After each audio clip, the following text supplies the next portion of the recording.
it's like 5 minutes past. Oh, it's 1 minute past. So Yeah. Okay. Now, oh yeah, I have to. Right.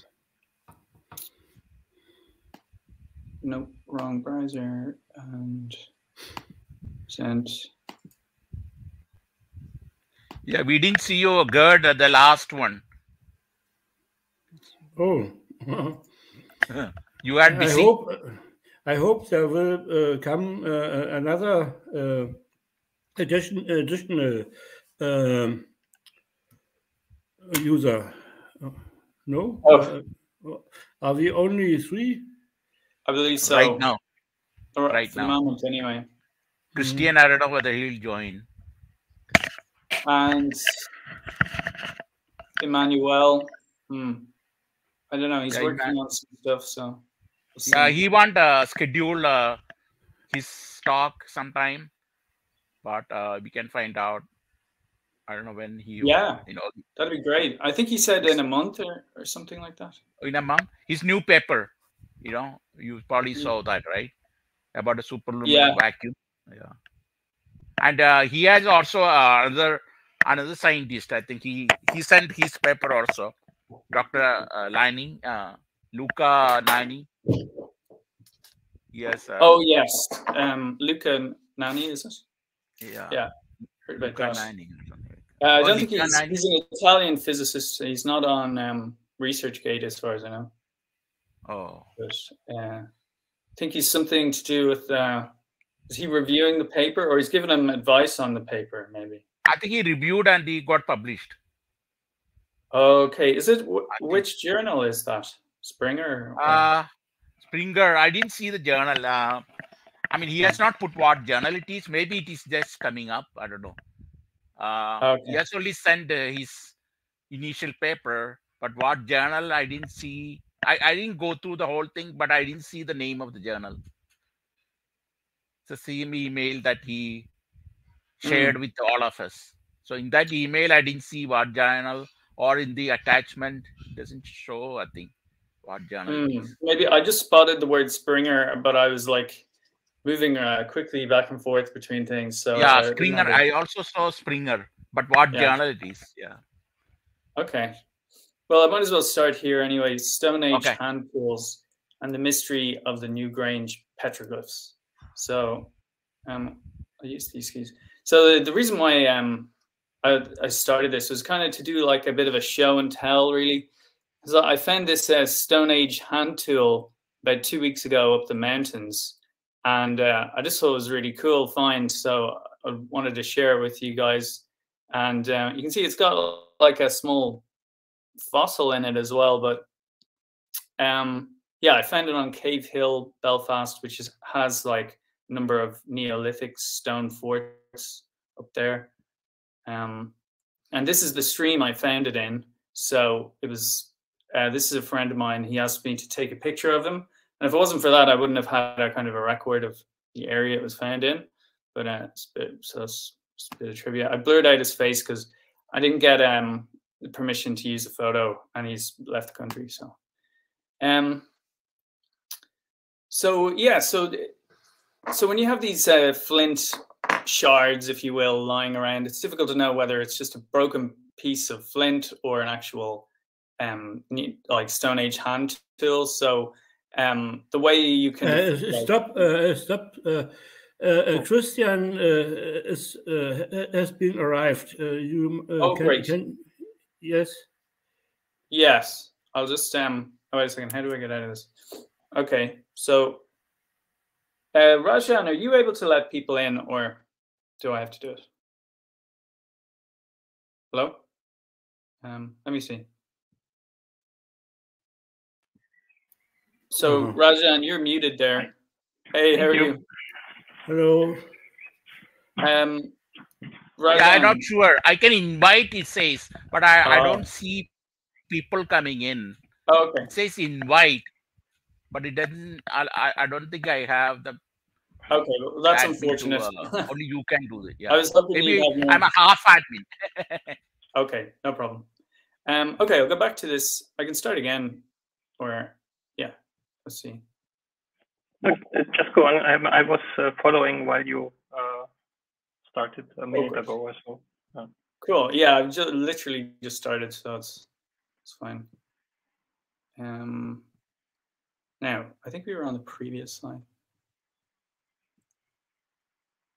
Okay, so there's about 4 accepted features of a stone hand tool. The first one is the striking platform, which is where you know, the person would have hit it with another rock to dislodge it from the main piece of flint.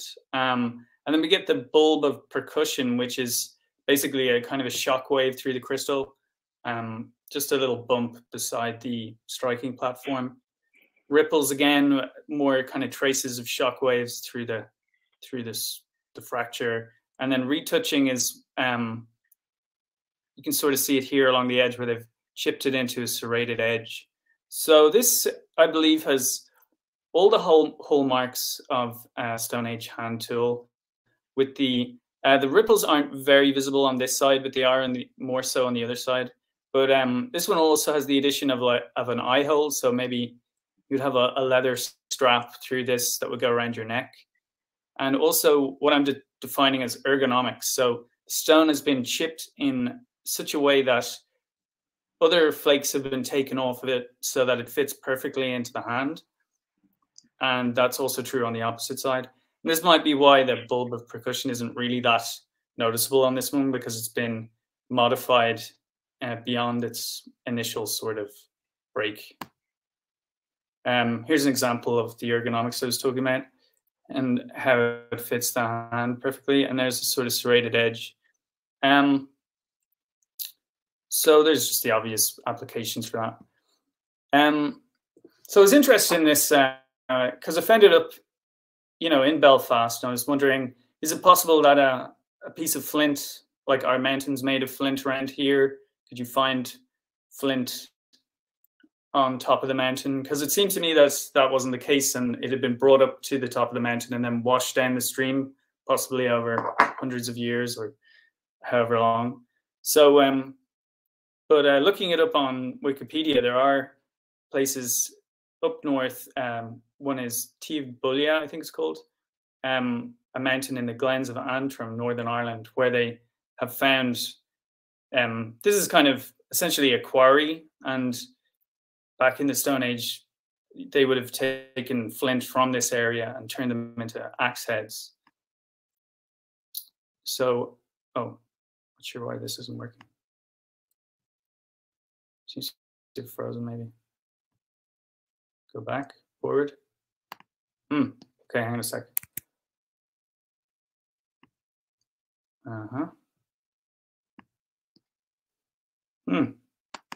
Okay, there's an error here somewhere. I could present it like this, I guess. What about? Is there a button that says present? Oh, I think it's loading something. Sorry about this. Technical difficulties.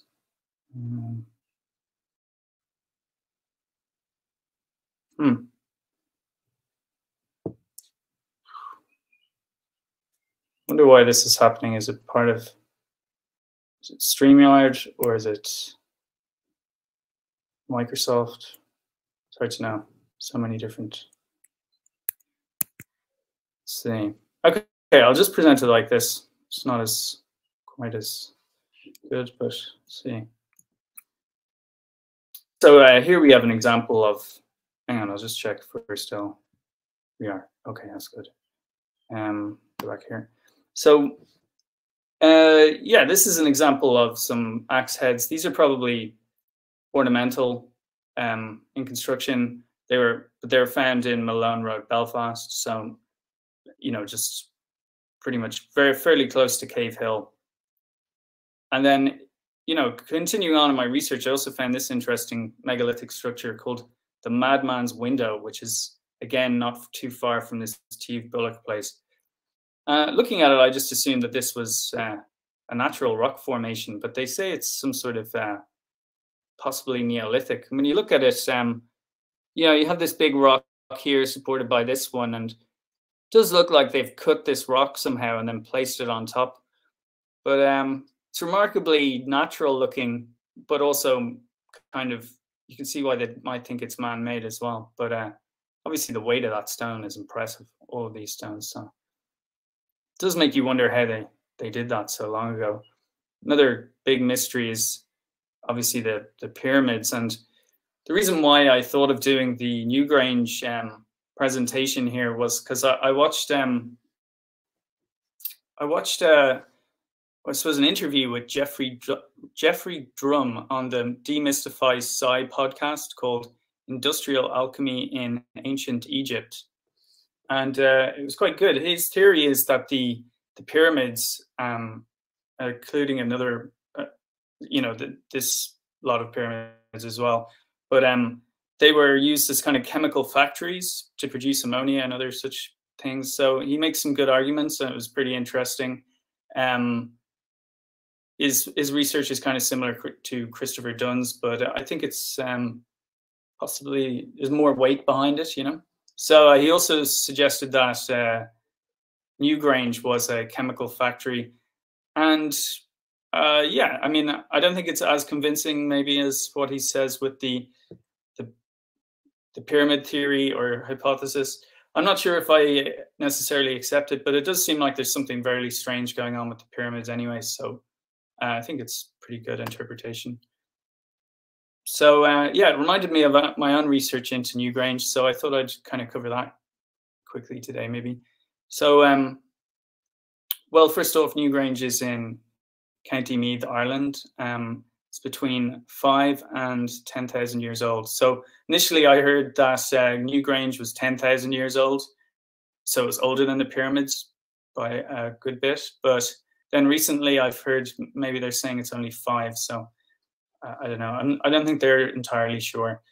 So it's one of the 3 passage tombs, including which are also kind of these mounds. One is called Noth or Nouth, and then same Douth or Douth or Doth, right?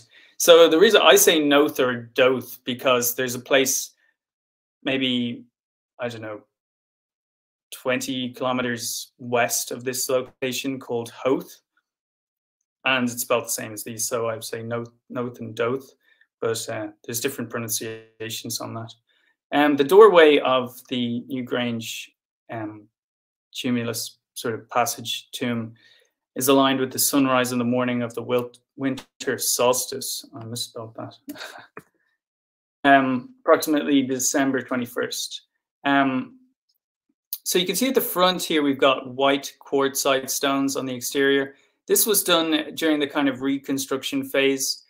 These stones were found scattered out in front of the passage tomb, and then it was just assumed, oh, they had this white wall, but that is probably not the case. However, there are stones all the way around this and around Noth as well. They're called curb stones. We'll probably be looking at them.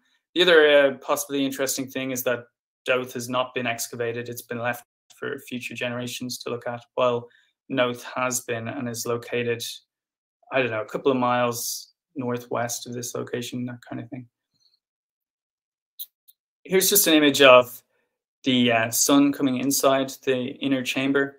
And this could be a recreation or an actual photograph of the event. I'm not sure. They have a light, so when visitors come in, this light shines in, but this looks like the sun, all right. So you can see it's basically like a solar calendar, as has been well studied. These are some petroglyphs from the curbstones around Noth, and these are Martin Brennan's drawings. Martin was also fairly influential in terms of figuring out, he was a graphic designer, and so he tried to figure out what these symbols meant.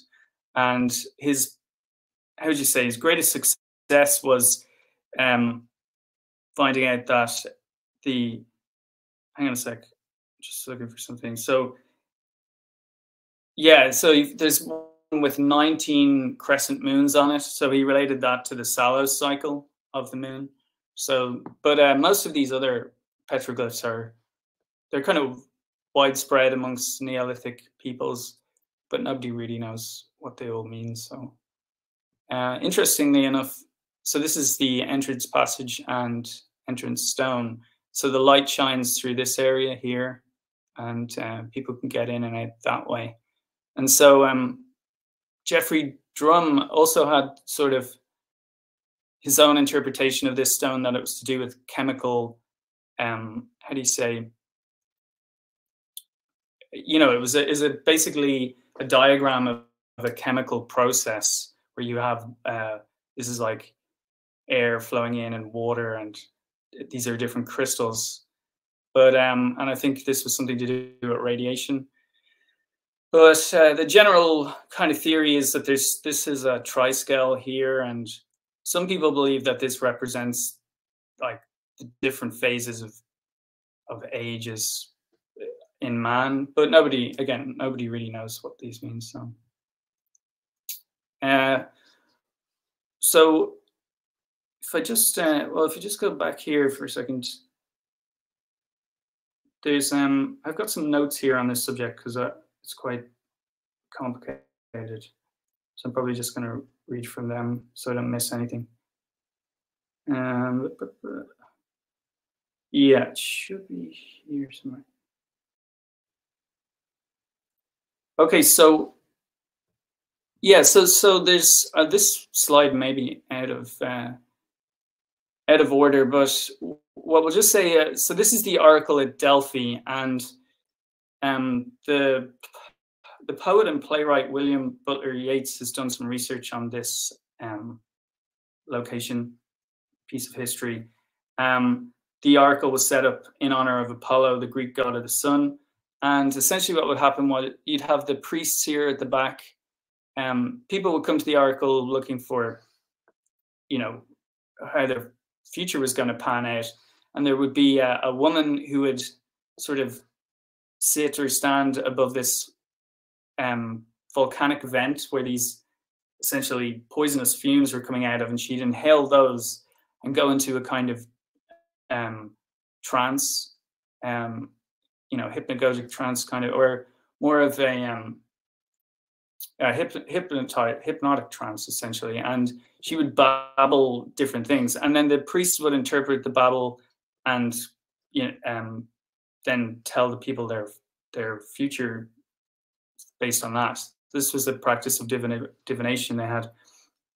So according to research by William Butler Yeats, this was the most relaxed picture I could find of W.B. Yeats. He's usually quite an intense looking figure. Let me just see if this is working again. No, still broken. Oh, there we go. So yeah. So as I said, the oracle was set up in honor of Apollo. Yeah, and according to Yeats, Apollo would leave the oracle during the winter months to vacation at a place called the Temple of the Sun in Hyperborea. Hyperborea, whose name means above north, was believed to be an island located somewhere beyond Scandinavia, above the Arctic Circle. It was said to have had a sizable population, fertile lands, and an advanced civilization. Today we know that there's no such land above the frozen wastes in the north. So we wonder what could be the source of this place. So my theory is basically that you know, Hibernia, which is the old name for Ireland, is Hyperborea. There's a similarity in the names, but that might be coincidental.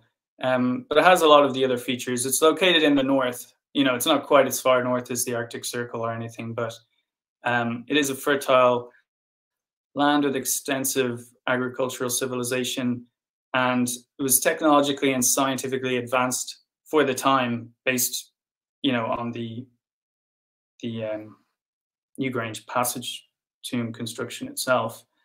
Okay, I think next slide then. The ruling king of New Grange was called the Dagda, a powerful lunar god. An Irish legend tells how the Dagda was usurped from his throne by his son Angus.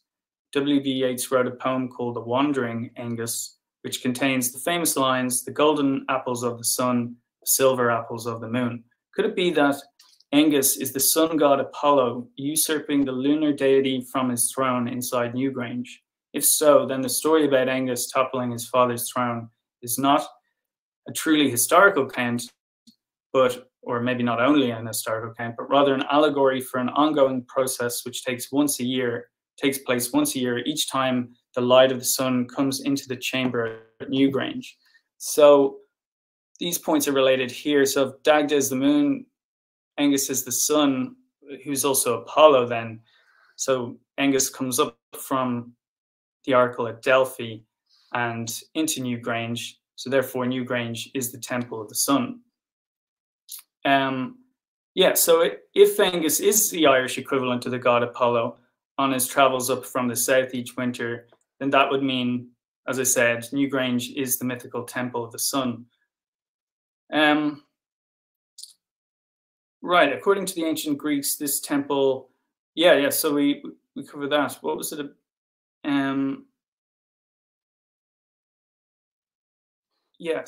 Just next one, sorry. Yes, okay, so hang on a sec.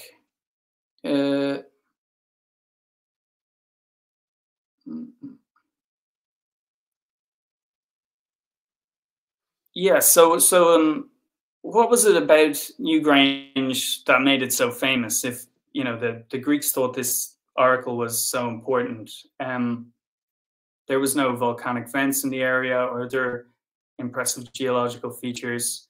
One thing is for sure, if this information is correct, then Newgrange was not simply a burial tomb mixed with an astronomical calendar.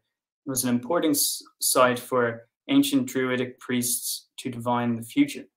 But what method of divination did they use? So one possible method is that of scrying. Scrying usually involves staring into a reflective surface of some kind, like an obsidian stone mirror or a crystal bowl. Another method uses a bowl of still water. Witches and seers would often take a black bowl or cauldron of water out with them under the light of the moon, stay there watching it until they glimpse some portent of the future.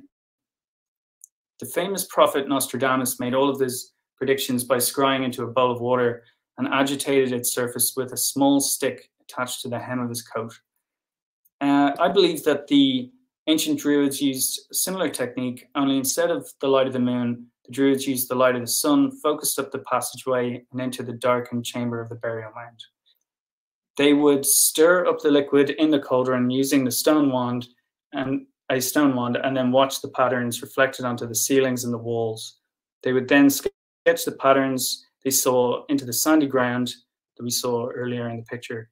These sketches would later be carved into the stone walls as a record into their researches. This then forms the template for the circular petroglyphs on the walls of the Newgrange temple, as well as some of the artifacts that were found in and around the Newgrange complex. So based on this, I predicted that a large cauldron and a wand would be found at either Noath, Doath, or Newgrange. So let's see. So this is another. So the idea of the cauldron was that if you watch this video, this is a Tibetan singing bowl filled with water. So it's kind of related to the issue I'm talking about. Kind of watch this for a bit.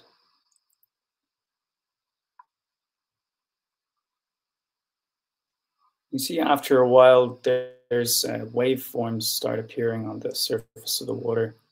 So around and there. And that, well, it actually gets quite complicated here as it goes along, but it does some interesting things. But so that's kind of that. So that was kind of my first inspiration that something like this might happen. So doing further research, I did find that there was a stone basin found inside Noath, the Noath burial mound. and next to it were this stone wand. So here's the stone basin here. You can see it's quite shallow. Yeah. So the researcher Robert Graves, in his book on comparative mythology entitled The White Goddess, mentions the use of bull's blood in the art of scrying. Bulls were sacred to the ancient Irish, as is evidenced by the Taun mythological cycle. The blacker the liquid used, the better the contrast of the image. To this end, bog water might have been used, but I suspect that water would have served just as well in the inner darkness of the New Grange passage tomb. So essentially, there should be other cauldrons like this, if you will, but at the other sites, but one hasn't been found at New Grange, so perhaps it was robbed. Initially, when I heard about this artifact, I'd heard that it was found halfway up the passage tomb, so they might have dragged it back to where they thought its initial place was. It is a bit odd that it would be halfway up the passage. I mean, obviously in this picture, it's back against a wall. So yeah, so maybe that information is incorrect, or else, like I said, they moved it, which is fairly plausible. So if indeed it was halfway down the passage, why was it there? Had some thieves attempted to remove it from the temple, only to decide that it was too heavy and abandoned it? But if that's the case, why did they leave this stone tool? Maybe because it was broken or something, I don't know. So, have we skipped on too far? Sorry. Yeah, you can also see this circular petroglyph on this, which I think might be important in terms of the sound waves in the water we spoke of earlier. So yeah, if New Grange was functioning as an oracle, it would have only been active one day a year on the winter solstice, and even then only for a brief period when the sun shines in the chamber. And Ireland is also notoriously overcast, so that mightn't have always happened, you know, especially in winter. How could the oracle of the Temple of the Sun be so famous if it was so inefficient? This is the question I was asking here years ago. So the answer to this question lies in the position of the stone cauldron, I believe. So if it was found halfway up the passageway, this means that the Druids were dragging the stone cauldron into the main chamber as the sunlight lengthened up the passage, and back again as it shortened. So this would give them much more time to analyze the light on the cauldron. But maybe that's not. Yeah, I suppose it's plausible. I mean, they're moving very heavy stones all the time in their construction anyway. So, oh yeah. So I made some sort of deduction that the temple was abandoned in either early March or early April. So because that's what that's what I deduced, but I have no idea. Research was done like over a decade ago, so I'm not entirely sure if that's accurate. Okay, so this explains why the cauldron or the stone basin and the stone wands were out of place was not the result of looters, but rather the normal operation of the temple itself.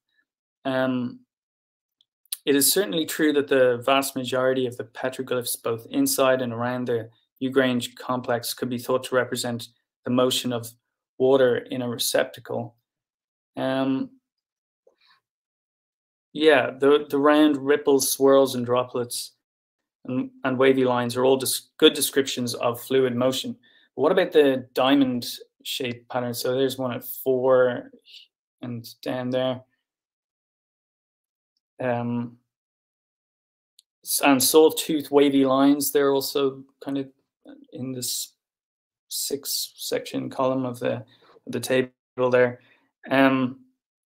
Those do not appear to fit the pattern. So what could account for them? So I'm just, this was just sort of speculation on my part to really, the cymatic waveforms produced with a metal plate and usually some sort of salt so you can see what's going on. They produce diamond-shaped wave patterns at 0, 6, there at the bottom left. So link up nicely with the diamond and zigzag shapes seen in number 4 and 6 of the breakdown of this New Grange petroglyphs. If we look at this table of waveforms, we see that it's possible to create crisscrossing diamond-shaped patterns with sonic vibrations. I would suggest that, yeah, that is definitely true. It's usually more true with square-shaped resonators. So, but maybe they had some of those as well. But it's possible that the early Druids were like scientists, documenting the various forms of wave patterns they could create. This explains why the Temple of the Sun at New Grange was such a world-renowned oracle, as it represented. Oh yeah, sorry. Before I go on, this is just like my attempt at recreating what they're doing with using black coffee and a light. So you could think of this as like the letter I, but we'll get onto that. So yeah, so this image here shows all of the different petroglyphs from all over the world, and we know that a lot of remarkably similar ones like this swirling pattern is in China. It's also found in Australia, Africa, South America, and North America, although it's not listed here, but it is obviously one of them. But there's lots of other types as well. But so the idea that I'm expressing here is that, yeah, if the Temple of the Sun at New Grange was such a world-renowned oracle, as it represented the forefront of kind of scientific research into waveforms at the time and their application in divining the future, you know, this could have spread across the world essentially as a kind of a written language of some sort.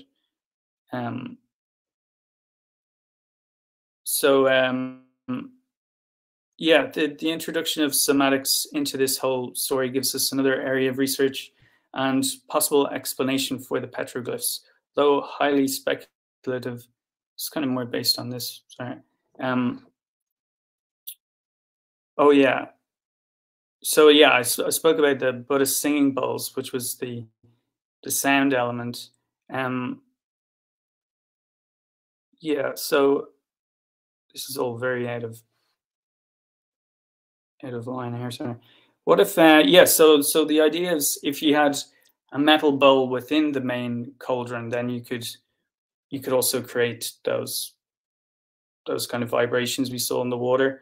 And then possibly through singing, you could get, if there was enough people singing in these kind of resonant chambers, they could disturb the water and you'd be able to see the voice patterns of different words. So that was the idea. So that's how kind of these petroglyphs might have moved into language, but it's obviously very speculative. So the final thing here is that I found is this was this kind of burial mound is located on a mountain in County Wicklow, Ireland, and it's kind of way up on the side of this mountain, and you can see it kind of looks like a crater, if you will. So the top of the burial mound has been cored out, and I've been up there, but it's believed in terms of folklore for the areas, it's considered the burial place of the Dagda. And yeah, so I was up there. I did find this line of stones going down the mountain, which I've kind of highlighted here in white. And so this is more than likely the boundary between two different kingdoms, because generally they were considered sort of liminal places. So after you died, you were going to go on to the next world. So where better to bury somebody, really anybody, it didn't matter if they were important or not, but on the boundaries between two different lands, because it kind of symbolized their passing over. And so, yeah, a quick conclusion. We have the usurping of Dagda from New Grange by his son Angus is an allegorical tale of the sun, Apollo piercing the inner tomb.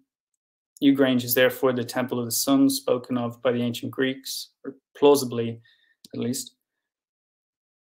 The ancient Druids used bowls full of brackish bog water or bull's blood to divine the future in ecstatic states, possibly on some sort of hallucinogenic mushrooms is also plausible.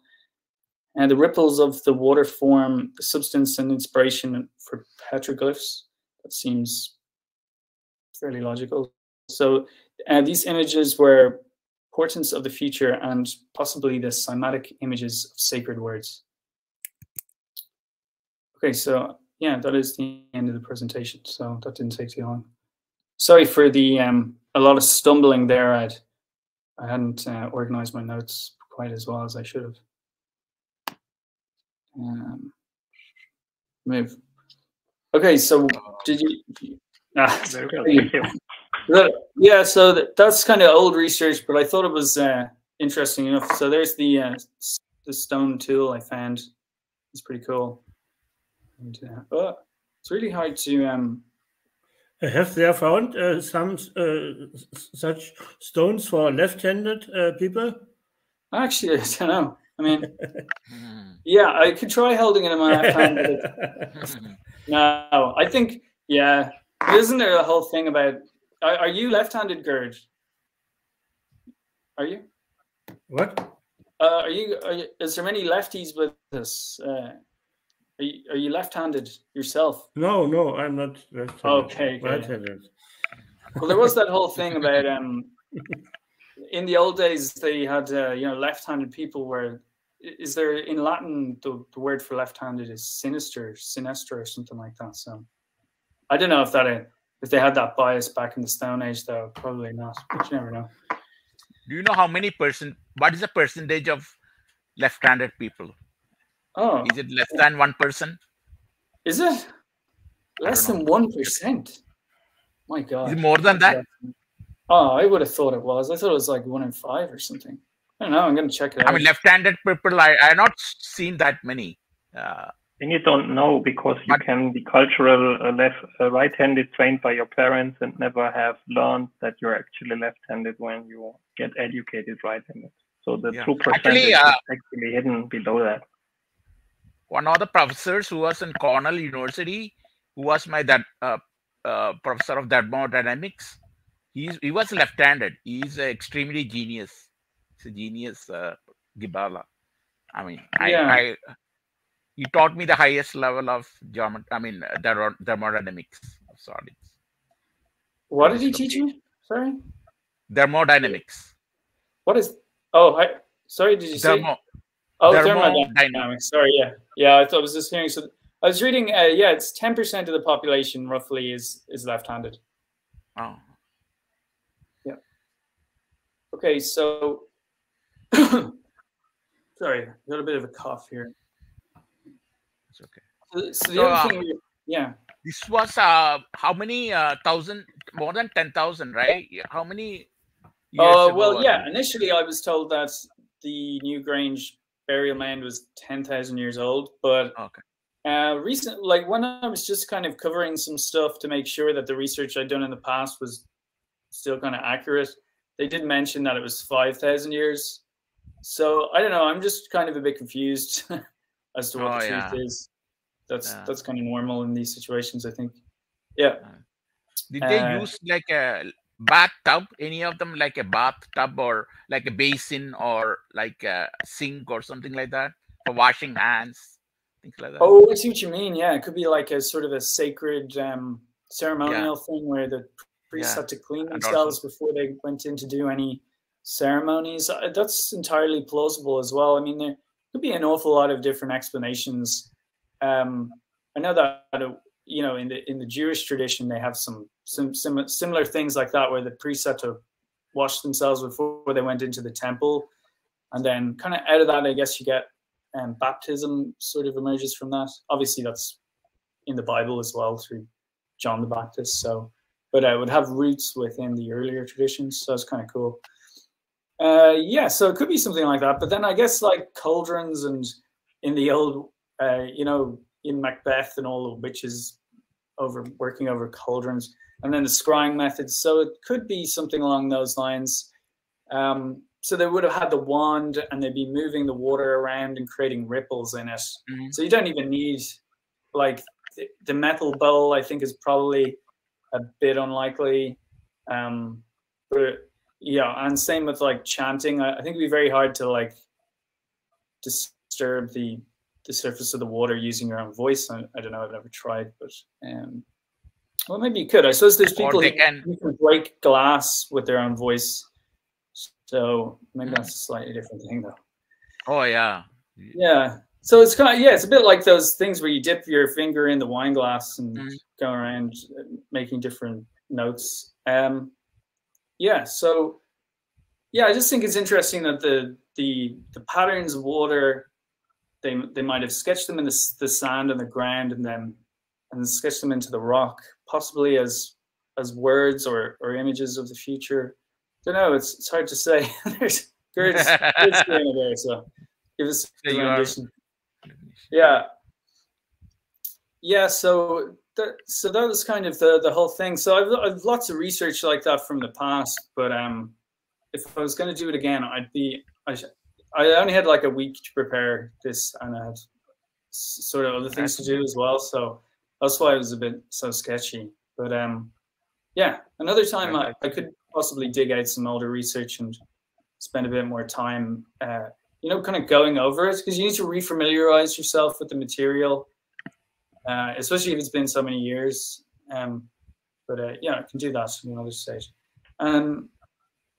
So, Rajan, you had some new formalism that you wanted to work on. Yeah. The coding, you said. Yeah, okay. Yeah. So that was one concept we could look at. So what I've been trying to do, you know, the way your thing is fairly similar to spinners. In terms of its like the way it's formulated.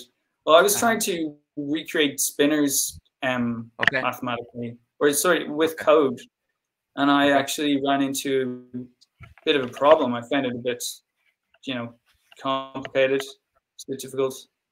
I can show you the results of those, and we might be able to work off that as a backing to what you're doing. Okay, so first I need to run this server thing. I'll find the specific file first and then I'll share the screen. Where is it?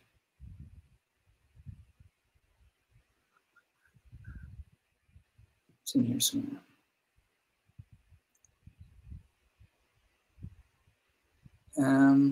Oh yeah. Check.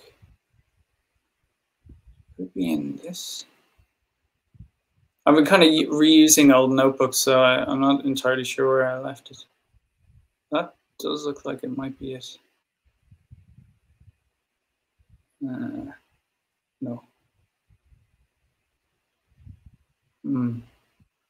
Oh yeah. Yeah, that does look like it. Okay, so I'll share that. Is that? That's right. So yeah, so ignore the title of this. This is a separate notebook, but I'm pretty sure it's in here. So these are the matrices. Right, yeah, so this is like a Clifford algebra, essentially. So we have the gamma 5 array, and then the chiral matrices. So this is left and right, I think. And then we have an empty list called handedness. So the idea is we're looking for, after we multiply the waveform with the gamma matrices, what is the outcome? Is it going to be a left-handed spinner or a right-handed spinner? And so I think it goes right, left in this formalism. So down here we have 0 in the right, 1 in the left. So that's a left-handed spinner, and this is a right-handed spinner. But I mean, I had to try a number of kind of different methods to get that result. And I'm not entirely sure if what I've done here is correct.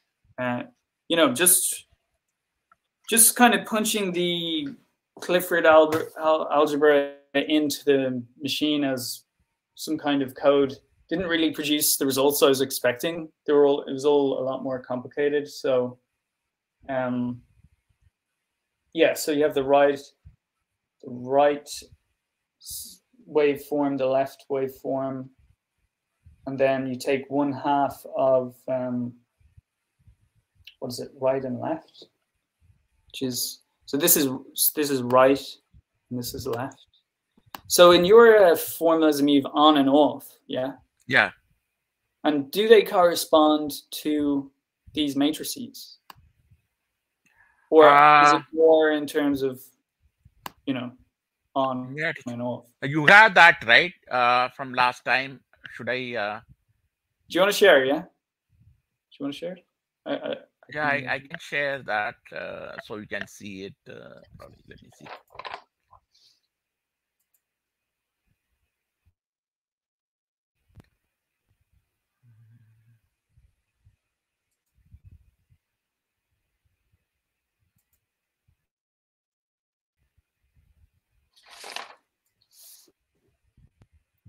Have you guys ever coded stuff like that? Had much success with it? Like maybe there's some sort of gulf between the algebra and the code that's not for me. I never needed relativistic matrices. Mathematica can do that. The old Mathematica with libraries, which I have the source code often looked at for the sake of training, but I was never happy with the complexity. And the modern Mathematica encapsulates that on a too deep level to know how it's run in detail. But if you really want to understand what it does, you should have a look on the Mathematica manual on spinors and all that, because that is all in very well documented from the theory of what it does, what it should do, why it does that with example code. So the Mathematica online help is also for you interesting if you're doing Python, because it's not about how you code things, but how you see how the data structures are held over from one object to the other, and what you're supposed to expect from the operation.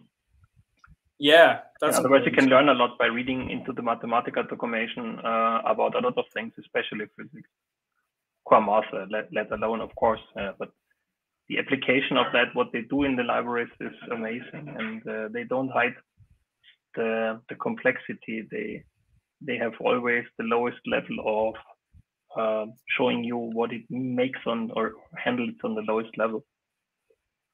Right. It's very different to other libraries. Like in Qt, you open a window, you don't know what to do there, and they might do it clever or not. You just don't know a window opens and that's it. You get a handle. But this is not how it should be done by libraries. They shouldn't make what they do opaque to the caller, in my opinion. Yeah. So I've heard that coding like relativity is basically, impossible. Is that true? Like, these kind of differentials of tensors and such. I mean, it depends what you mean with that. When the newest Mathematica version is able to tell you how do you put your telescope on, say, Mars, and in what angle relative to what date on the Mars date you need to look that you would see a telescope on the Venus, where you would have a laser pointer going to the other one and want to match. Now, as the light will be traveling some, we don't know, 8 minutes or 5 minutes, or depending on the position from Venus to Mars, you need a relativistic correction for that. And you believe it or not, they have libraries to do that, and they are all in the date library of Mathematica to do the proper things, including the geo coordinates. So they could do that for Earth. For example, the simplest thing I've ever seen is not so simple. You do a marathon in London, and you do a route on a 2D map. But when you run the marathon, you don't do the marathon with 42 kilometers on a 2D map because you're on a geosphere. So the geosphere is a distortion to your right angled belief what you run a marathon. And when you close the marathon, it is off by, say, 15 meters and you come out in the wrong street. So when you want to run a marathon on a true geodesic map, you need to know that the Earth is curved. And with a simple thing like 42 kilometers, you wouldn't believe that matters. It does matter a lot, as we say, it's wrong about 50 meters. And this is one of the examples in the geomapping of the Mathematica libraries will show you what they can do. And they started to do that not on Earth, but then including space objects, like a little bit Star Trek. I'm in a spaceship here. What time is it, and what do I have to do to reach Earth with this and this speed? And you could calculate all these things out of nothing.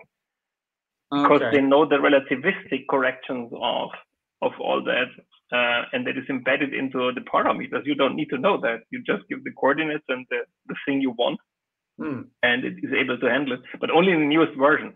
The older version couldn't handle it relativistically.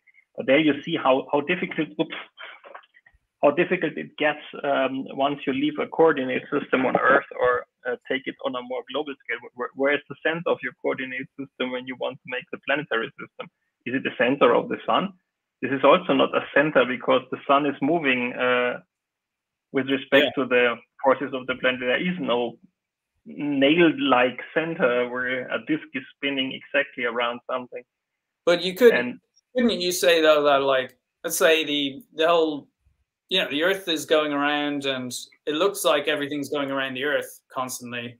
So from a relativistic perspective, you could say that the Earth should be able to map it relative to a fixed coordinate position, which you say is my0. And I think the libraries can do that as well. I've never tried myself.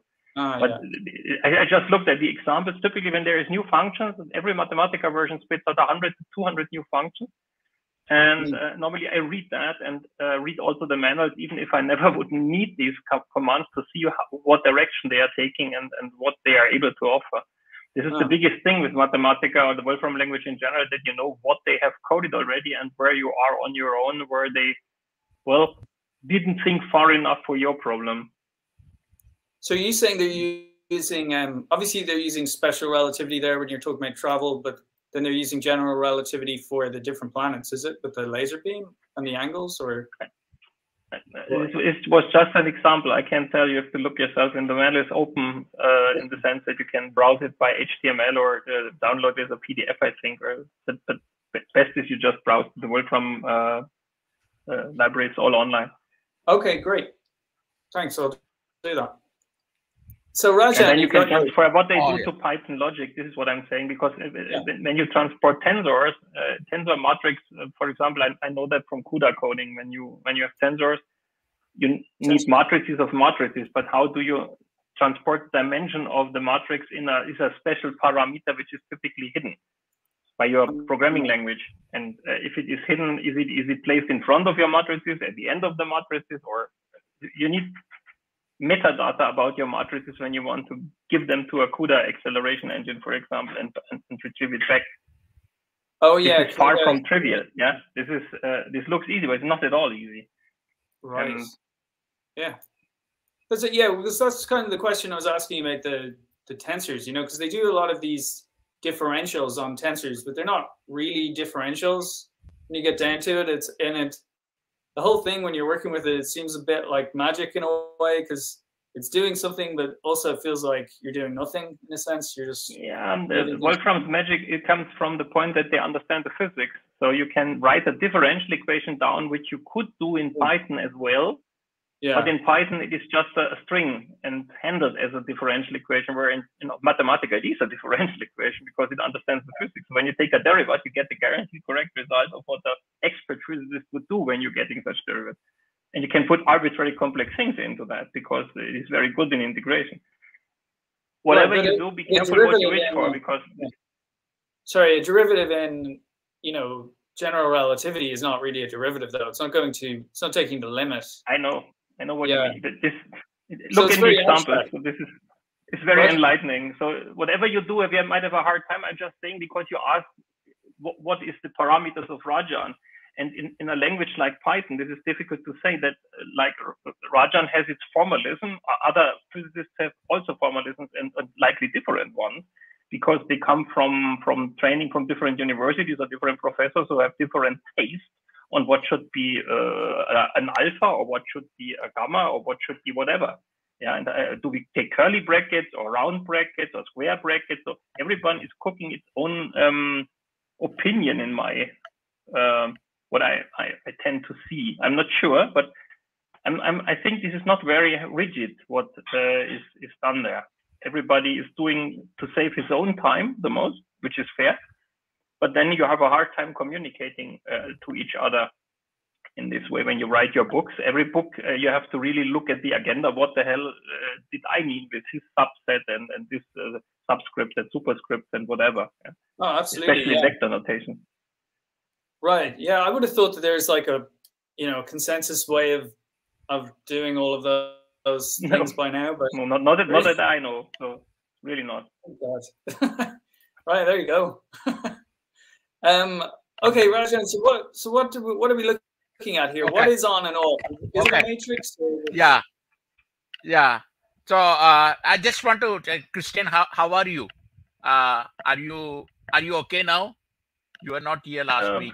Thank you for asking. Okay? It's getting better every day, to put it this way. Okay. Not completely. Yeah, the plasters get smaller, as you can see. So. Okay. Great. Yeah. Cool. Thank you. So now what I will do is I'll run the video we were talking last time. I'll try to run that video, stop sharing, so it explains probably, and then I can explain further. Maybe a little better, right? So I'll stop sharing and share our last video. Okay. So I'll what's in this video that you're sharing, Rajan? So from last week? From the last time, YouTube online. Interesting. So you're going to share our previous week's video. Oh yeah, cool. We had good fun. Well, last week, didn't we? Like sharing the stream while we were streaming. So it was like we were talking to ourselves in the past. It's hilarious. Oh yeah, that's interesting. I think we may be having some new way of presenting things. Anyway, we'll see. Very self-referential and. Let me see. Oh yeah, when you're ready, just let me know. I can share. Yeah. Let me see.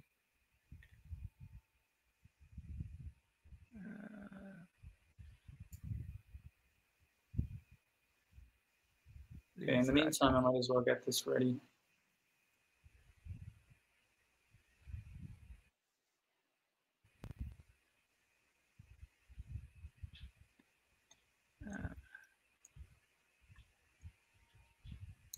Okay, I think this is the one.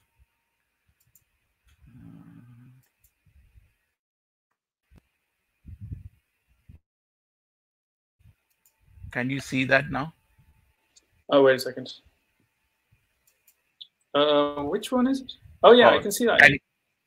Yeah. So I'll run that video with the volume on. So 1 minute. I can see your video is one light. That's probably me. And then you can make into digitize 1-0 type thing. So don't forget to like the videos. That's what I'm showing here. Okay, go ahead, You can do 0. So from here. And so that would be, sorry, was it heat is vortex, light, and deconvolution, is it? Yeah, no, not deconvolute. Vortex, gradient, and the curl, or the vortex is the curl. The vortex, let me say the curl, gradient, and the convolute. In a more abstract. Okay, so it can't deconvolute back into. The heat cannot do that. Heat does not have enough energy to do that. You need energy. That is why there's entropy and the linear. The entropy is act like sink. Now you can go back to sourcing mechanism, right? So this entropy then acts like a sink. So it is always looking for energy for it to resurrect that, right? So the sink, so the energy source has a deconvolute, and the deconvolute thing supplies eventually the energy for the entropy, right? And creates that loop, the feedback loop with the sourcing mechanism, like even John is saying, very similar. But the heat is lacking that fourth vector, the field vector. So that makes sense, because I want to see the Occam's razor type of thing, explanation, and the simplest possible thing. I think this one explains, even high school students, we can explain these things.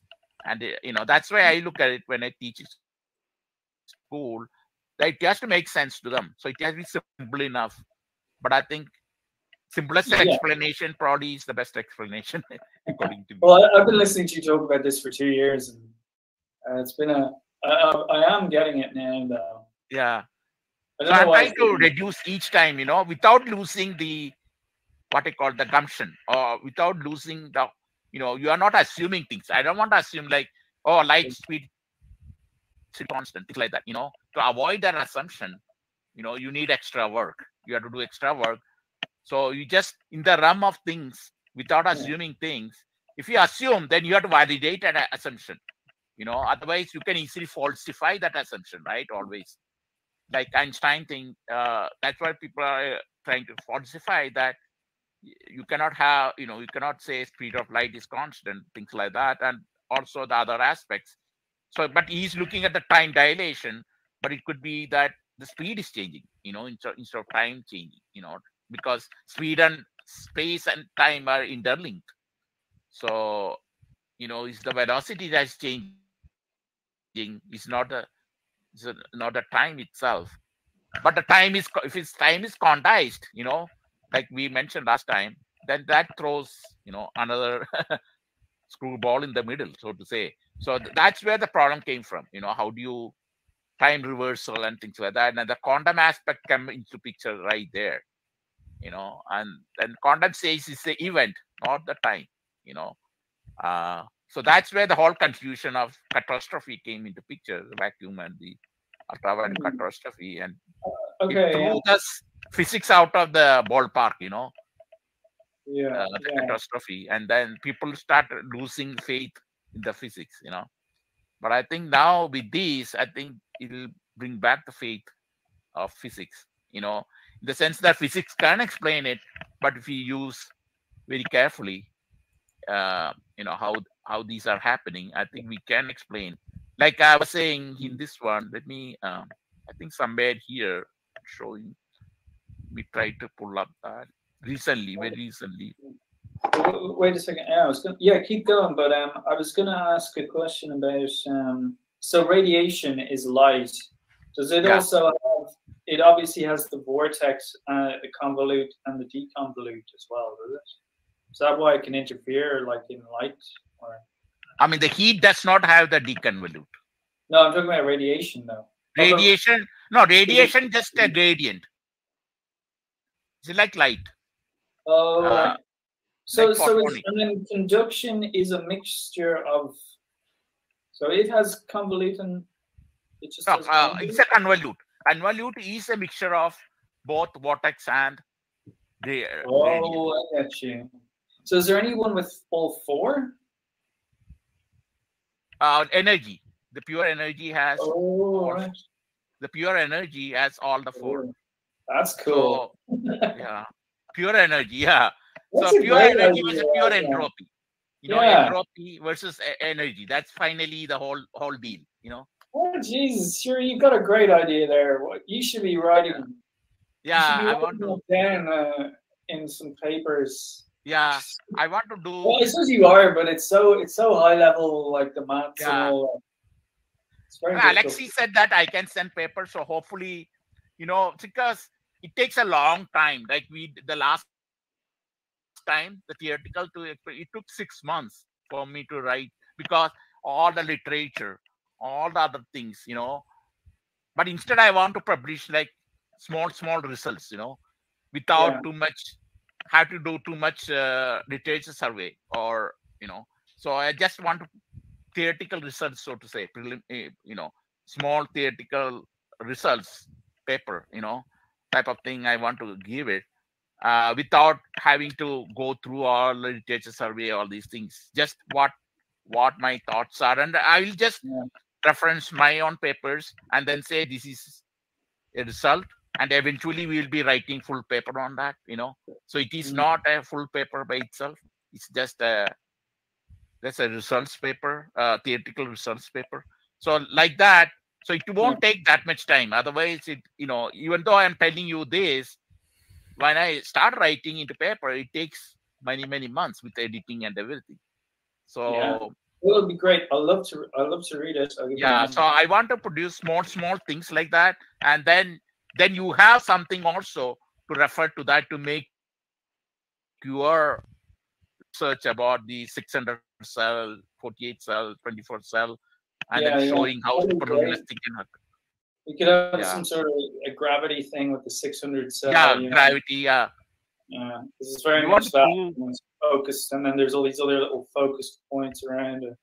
Yeah, that's pretty cool. I mean, of course, not to mention well, there was another issue there. Well, one thing I was going to say is that your deconvolute convolute, it kind of reminds me of like a raising and lowering operator or something. It's like, it seems like something that's sort of just put in mathematically to do a job, but it's probably physical as well. And is it like a field or something? Oh yeah. But I mean, it's a mathematical thing, so you can manipulate it in mathematical ways, which is very handy. Mathematical on one side, and also you can do a physical on the other side, like geometry and things like that, both. So you can look at the mathematics and then look at the physics the other side and see whether they, correlate or they correspond with each other. You can look at that. Yeah, that's important. So you have two different perspectives, Remember we were talking about the different, what are they called? The Boolean logics, 0, 0, 0, 0, 1 is 1. Could that come into it? I want to show that. I want to show again what I did. Can you let me in?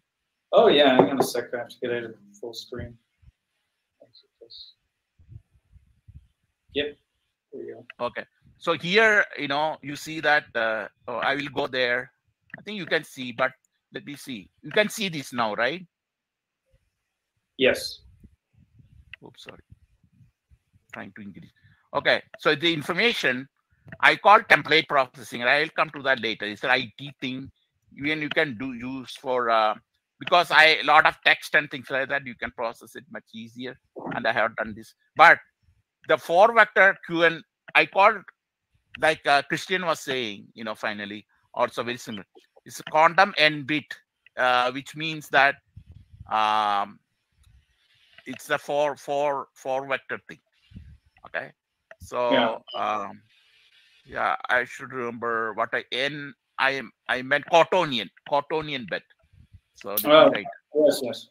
So it comes with your idea of quaternion type of thing, Right. So you have an on and off. It's a bit like the left and the right spinner. Yeah. Maybe may have chirality, let's say. Okay.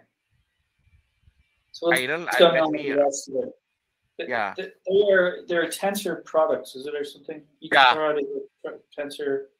Yeah, it's a tensor. So I convert. This is a tensor thing, right? Yes. The time is a tensor. So then it's a 4-vector because it's a tensor. It's a 4-vector. You asked that question. That's an excellent question. Yeah, if it's just elements, scalar, then it cannot be considered a 4-vector. But this is a tensor, means a general thing. It can be a scalar if it's a 0 tensor, 0th order tensor. If it's a 1st order tensor, it's like a vector, things like that. So it's more general, the time vector. And then you can no. The good thing is that. Sorry, remind me. Is that a 2nd order tensor, or is that still a half? This tensor? Can be any order. Can be any order, but it'll be maybe up to 4th order, because time can be in 4th order, right? The 4th level. Yeah. Because the space is, you can say, if you combine all the space together to R, like R vector, I'm showing here somewhere. And if it's like R vector, somewhere. If it's an R vector type thing. Which oh yeah, so R vector, right? The R vector is X, Y, Z together. This R vector is equivalent to it's just to show equivalence. Equivalent to R vector, R tensor R. Okay. I had to put the tensor thing on top, like tensor R, which is actually a 3rd order. So it will be a 3rd order. Rank 3. 3rd order tensor. Space, right? 3rd order tensor, space tensor. So third order. So now the time, when you go to the time, it's the fourth order, right? Time, when you go to the time, oh, somewhere, I think I have to go down here. Yeah, when you go into the time, it will be typically a fourth order. So time, the fourth order tensor.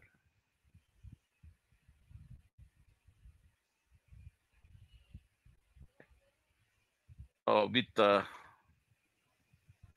having with fourth order time tensor. So this is like a fourth order time tensor, and then you do this operation like a absolute and what you call normalized absolute thing. Right. When you use these things that you are normalizing scalar product, that becomes one. Is that the magnitude? But When you talk yeah, about the magnitude or something. magnitudes, yeah. So you are actually unitarizing it. So this is a unitarizing. Oh, I see. Yeah. You are done unitarizing absolute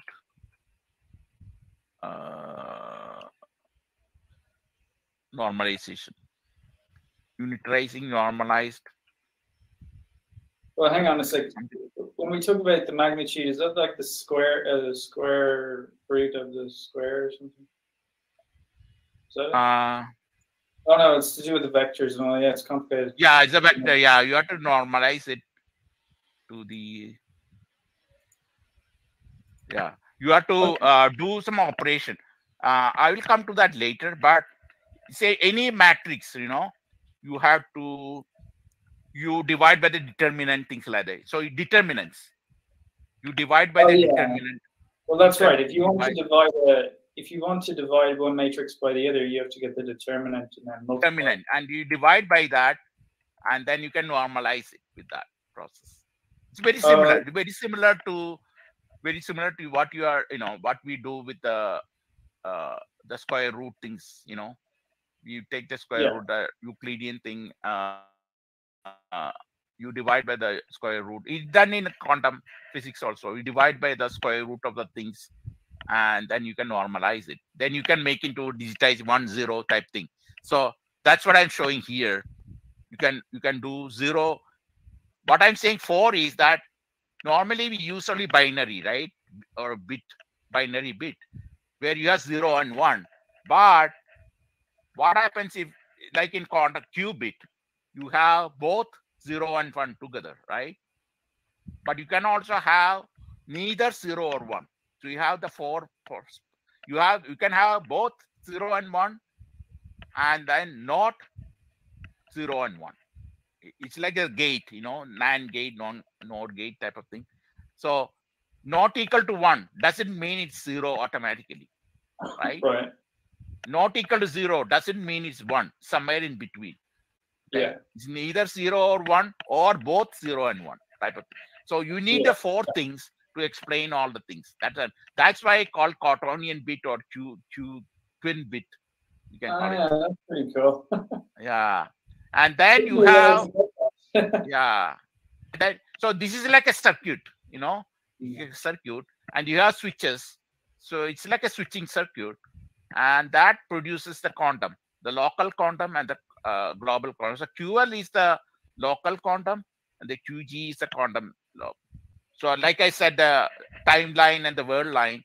So it can interact. It can form it can what you call entanglement or superposition type thing. So locally, at our like a center of the Earth, for example, it can form the QL. At some astronomy, light years away, it can have QG, like a pulsar or something.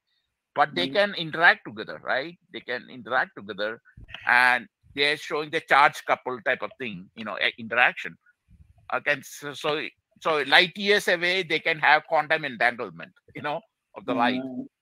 And they are shown that Chinese people have shown some quantum entanglement a few meters away or something in space, right? Like a kilometer away or something. I don't know. But they are shown that photons can quantum entangle. So this one automatically This is abstract version of that. It's all from the mathematics. I'm showing that this is possible. Now, from the physics, we know that some of it is proved, not all of it is proved.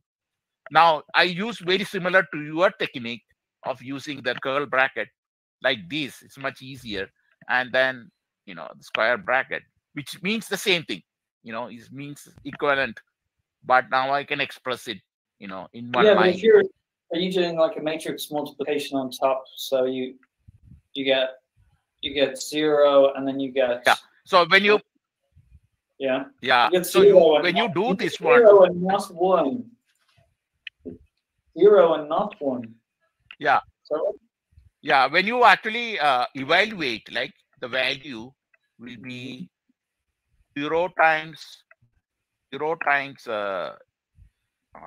call it? 0 times on, plus 1 times off, right? Which is 0, is it? When you multiply 1 times off, because when you multiply this one, then multiply these, right? Yeah. So that becomes, when you add them, that becomes equal to QL, right? Yeah, but what is that? Is 0 times on nothing, or is it on? So in this case, what I'm saying is that's why I use this one. You can permutate the 0. This can be 1, this can be 0. You can permutate the matrix. But in this case, the QL, in this particular instance, the QL just becomes off, right?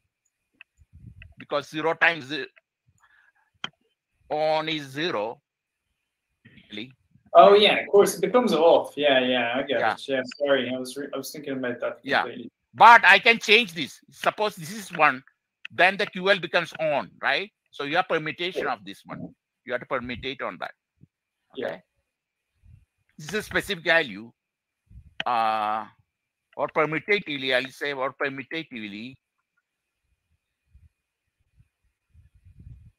That's why I show the other one.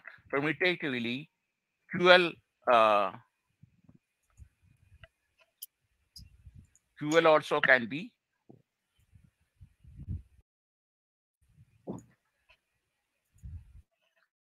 QL can be off or on. The same way, right? The same way, QG also can be not on or it can be on, off, or can be on or off. But what are you're multiplying it by? Not 1 or not half. So let me find out that I can evaluate that. So QG, let's say in this case, QG equal to not 1 times on, right? Yeah, that's a good point. So I have to evaluate like that. Not on. Not on. Exactly. Not on. That's an interesting thing because, oops. Move this.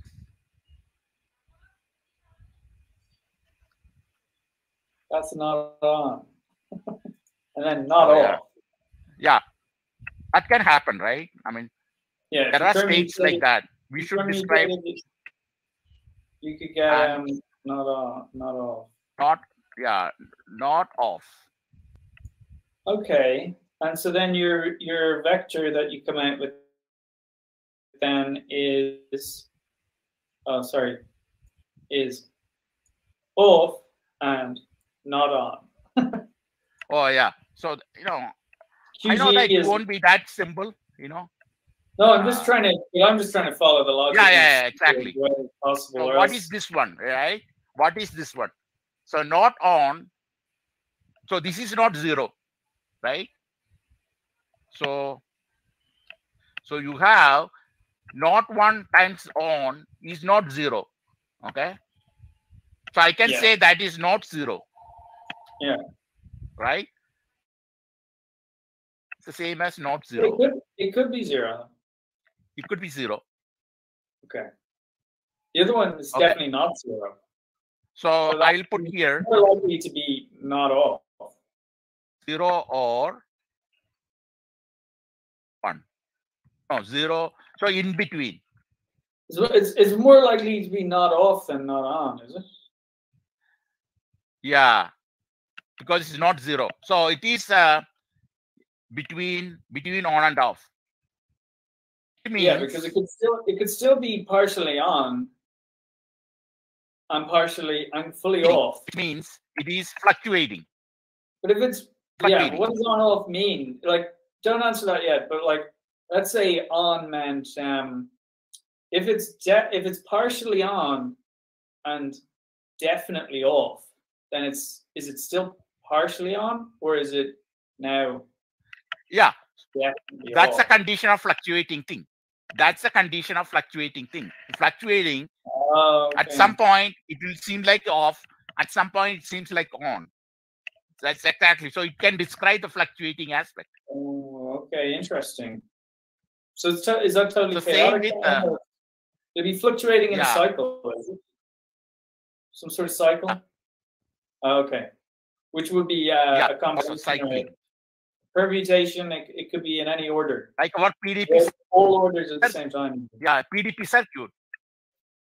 Oh, yeah. Like PDP. If it fluctuates on and off in all orders at the same time, then that might create a new order, would it? Yeah. So it can can be like linear, it can produce a transition. What do they call it? The linear combination of all those fluctuations would be a fluctuation, like a Fourier. Yes. Ah. Yeah. So you have complex thing. Yeah. Cool. So it can describe the complex things that's going on. You know that I'm trying to say. This very simple. This is very simple, but it can explain highly complex things that's going on because you can. That's logically you can have many states. Yeah. Have you done out the matrix? I suppose it'd be handy to do them out in like table format maybe, and then sum them at the end. Yeah, I have to. You are good in that, but I will try to do that. Maybe you can look at it and you can probably add more to things to it because you have done quite a lot of these things. True. Well, what I can do is look back on this video because I like these little puzzles. Oh yeah. I could try and figure this out as now it's recorded as well as yourself. I don't want to. Yeah. I will also do, but you can also do your analysis because you have done quite a lot of this, and because you are now recorded, right? Recorded video, you can look at it, and and then which you can. Recording? This one. Yeah, you have a recording, right? You have available now. Available. How it works is just because we're just live streaming to YouTube. Yeah. So people now if someone were to click on this for some reason, they're watching us now as we're talking. Yeah. Yeah. Or and then, fluctuating. but then the recording will be left up for forever long. Okay. How do you access the recording? Is it your thing? Is it your title? Well, yeah, you could type that into the search engine, but I should be able to get that. Yeah. But better, yeah, you can do that. Yeah, last time, yeah. Because I noticed I've searched. Yeah, last time I searched the title of my last presentation, and our video popped up at the top of the search results. So that's pretty good. But as for yeah, you can also just go to the TechNet Earth Global channel and go to live streams, I think, or just live, and just click that, and all the live videos are there. That's another way to find them. Oh yeah. Probably the easier way. Oh yeah, that should be under TechNet. It's hard to remember the titles. Can we get this live stream also with the TechNet thing when you put in the TechNet? Does the live stream comes up? Yeah, you just go to TechNet Earth Global, the YouTube channel, and you go, you open that, go to the channel, and then you'll see videos. Don't click videos. Go to the next one. I think it says live. Click.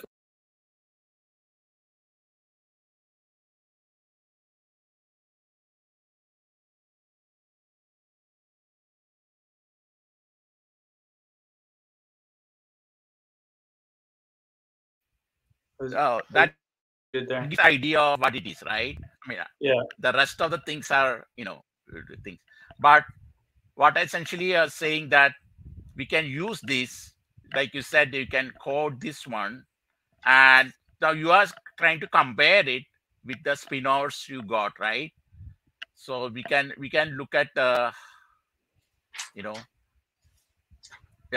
look at that bracket here and compare with your thing. And so in this case, you have -1, 1, but you have to add what is -1 in with respect to, is this -1? -1 can be not equal to 1. So that's a complex thing. So we have to change that. Can we change those matrices? Should I get off and you want to show your thing? The one you are awarded? Yeah, okay, that might be the way to do it. I mean, yeah, this is. Hang on. I can get off this one now. Okay. Yeah, I can do that. Let me think. Is this ready? Okay, I can just share that probably. Is that working? It is. So these are all the possible kind of matrices. There's more, but this is a good number of them. So you could use any one to permute. So the idea is to create a permutation of all those matrices. Yeah, you see, I forgot that we said that the last time. Yeah, we can do a permutation. So you have to put it as a permutation of 1, 0, 1, not 1, not 0. You have to put it under permutation matrix, like you are done. Actually, I'm not sure that that's possible, but we'll see. We might need a quantum computer or something to do this. But in a simple way, maybe we can start, and then we lose. Once we have quantum computers, we can, Okay. Yeah, because when we spoke about that, that was very interesting. It's nice to watch the video back. Something kind of relaxing about it. It's like watching TV or something. Yeah. When you're watching it on a live stream, whereas if you were just watching it at home, it wouldn't be the same time. Okay, so either tools. So I think this is the combination part. I really don't know. Oh no, sorry, that's to find the dual of the 24 cell, but we'll probably need either tools to create the combinatrix. You want to take about 10 minutes break or something? Sure, okay. And I'll have a think about this while I'm getting yeah, that's a good time to think about. So we will nice one. Yes. Okay. I suppose I'll just I'll remove about 10 to 15 minutes, yeah. Great. Okay, thanks Rajan. Thanks everyone.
I guess still break.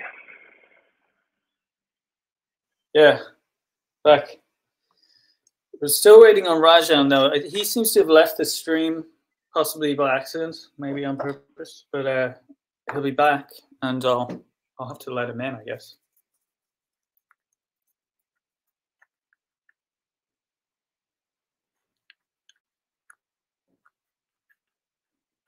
So were you following along with that? It's difficult to know how to code that, actually, now that I'm thinking about it. To be honest, I could not follow it. So the whole problem is, as I said already during the comment of me in the beginning, that everybody has its own well, shortcut syntax of sometimes really highly complex things. So that you have surely knowledge about octonions, yeah. Yes. It gets crazy complex mathematically because you have these eightfold. This is really, you wouldn't even fit on a 100-page paper when you would print it out, when you make it flat, in the sense of that the computer code what it means in detail when you would have to do it with a pocket calculator. But this is all about these symmetries, and this hiding behind symmetries is, I think, what is the most problems of the all of string theory. They impose symmetry groups on a lot of things without really understanding what that geometrically means. They just give them abilities in their equations to solve something on the nth level or power of 26 or whatever is just necessary. But when you think of it, there's a document which I wanted to show you, but I couldn't have found it before the meeting, unfortunately. And I found it 10, 12 years ago, when these operations, because I'm, from a hobbyist and curl, rot, and so this were new to me, at least from the mathematical shortcut perspective, when you see that in a simple Schrödinger equation, for example. And this paper had the balls to decode it down to the absolute non-expert level, so the opposite. So we said, yeah, you have no idea what that is, I show you. And it just means if you have this and this, it is a matrix of 3 and 3. Aha, so why don't you write the matrix of 3 and 3? And then this is just the multiplication of it, and this is just this, and this is just this.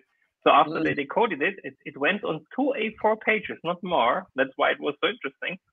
To write it with no special characters, and then everybody would understand it. Yeah, unbelievable. Yeah, same with Clifford algebras as well. They seem so complicated, but then when you realize it's just this little 2x2 matrices, a number of those multiplied together, and it's like, well, that's actually pretty easy.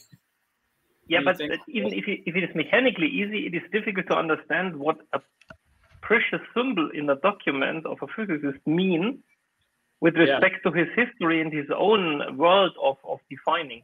I always try to not invent things which are unphysical or so, but what I learned is from you and also from Emmanuel, that my long string names are unusual to physicists. I don't understand that. I had even people who, when I wrote alpha G as a character alpha and a character capital G, they thought I multiply the fine structure constant with the Newtonian G. But what I meant to write in this syntax, because it was in a Unix shell, not in Mathematica, I couldn't make a subscript.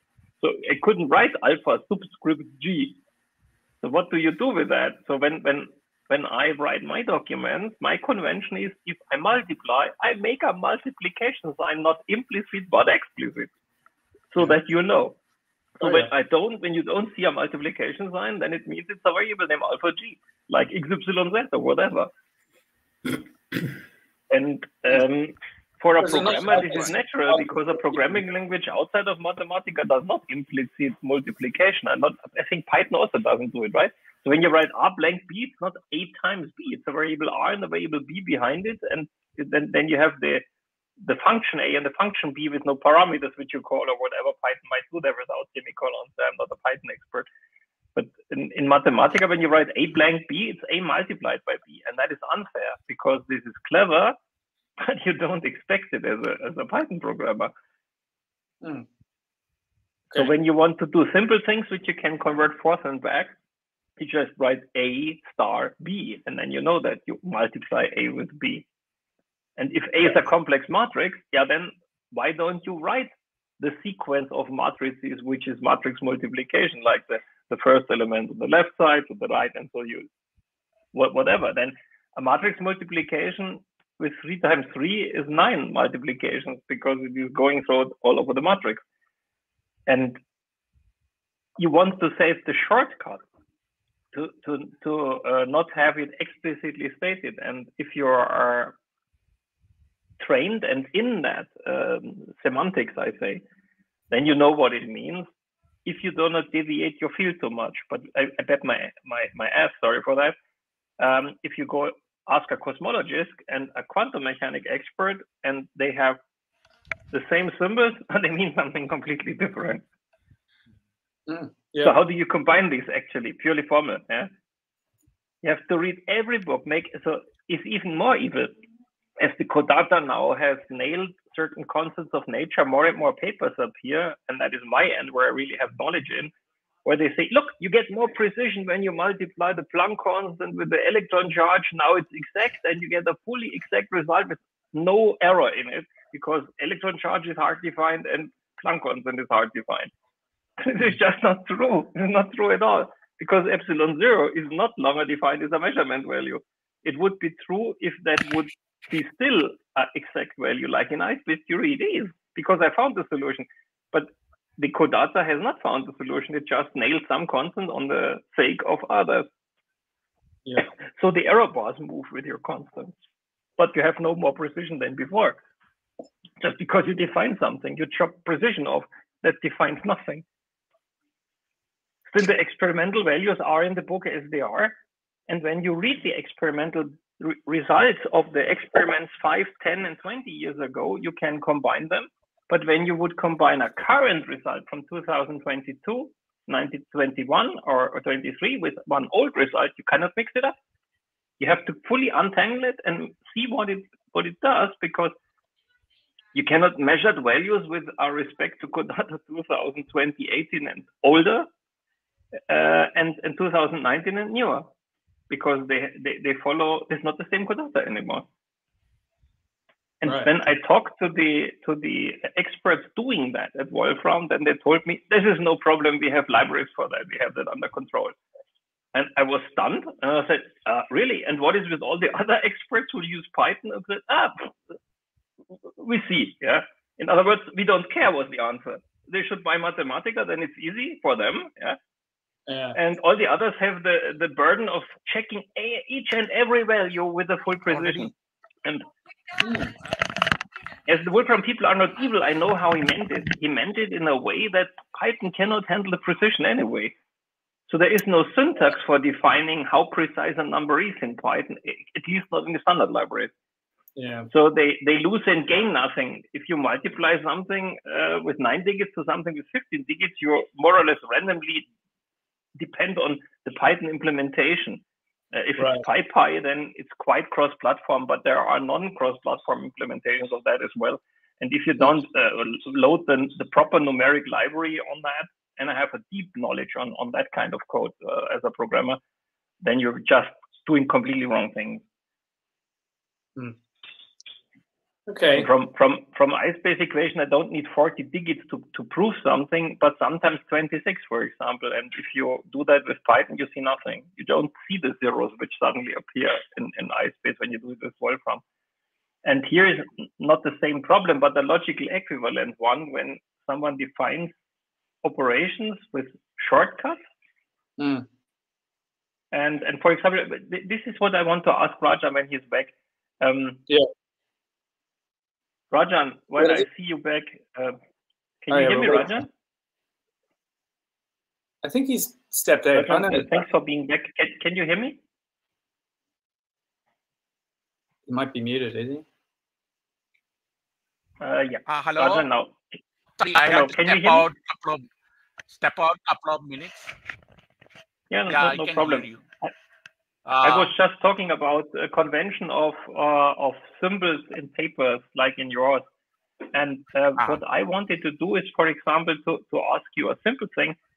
you have sometimes brackets on the left side, brackets on the right side, and two vertical bars between them, which in coding language is a OR operation, for example, between the two, but surely this is not meant there. What mathematically is happening between these vertical bars in this equation when you do them? Okay, one of them is just as an example. Okay. You want to share your screen? I can. Yeah. I can start sharing this. Share this. It's the magnitude, is it? I think it's. Yeah, it's a magnitude. It's like the absolute value. Right. And you're also normalizing it, are you?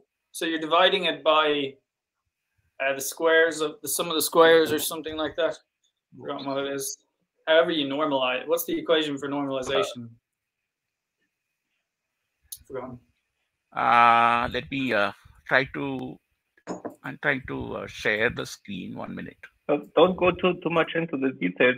For me, this was just an example of the thing. So when, of course, I can see a matrix which is 0, 1 to 1, -1, then I hopefully understand what that is.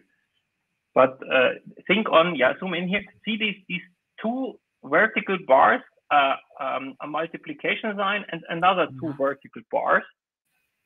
Are the bars this like one, right? brackets around the curly bracket, the round brackets, or are they some operation which I don't understand? Is it okay? This is it has a tensor, right? So we want to, in order to evaluate this one, we have to make into absolute values. Yes, so but why would an absolute value sign in your language be two vertical bars? Is it your way of shortcutting this? Or okay, so it is a little more than absolute. I will explain it probably next time. I'll try to write one paragraph about that. The idea is that it comes from earlier usage. That one of them is that there is some unitarization involved also in this one. So which means that if this is like it has more than when you multiply that, if you have more than 1, for example, it is not unitarized. It will these two bars indicate we do absolute and unitarization, both the operations. Oh, okay. So when that I know from my mathematical background, just when two bars are around something, then it could mean, not necessarily, but it could mean take the absolute between the two bars. Okay. So in this case, and it is that I have never seen that two bars can be cascaded, because the absolute of the absolute would be still the absolute. That would make no sense, right? So from my perspective, that's why I'm asking. Yeah. So I should write it here. Both absolute. Let me make it. It is actually.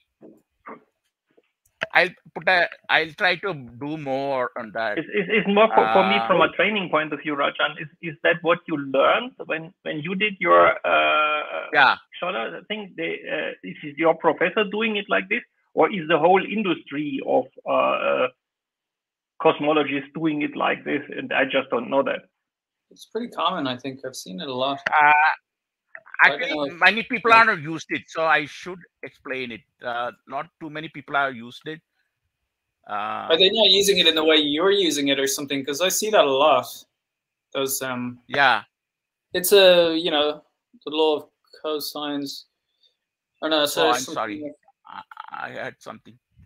Usually, if you're taking the magnitude, when you normalize something, there's the equation for normalization, which is, what is it? X minus X minimum divided by X maximum minus X minimum. But I think in quantum mechanics, the normalization thing is different. It's the dot product. But then you're using, what is it?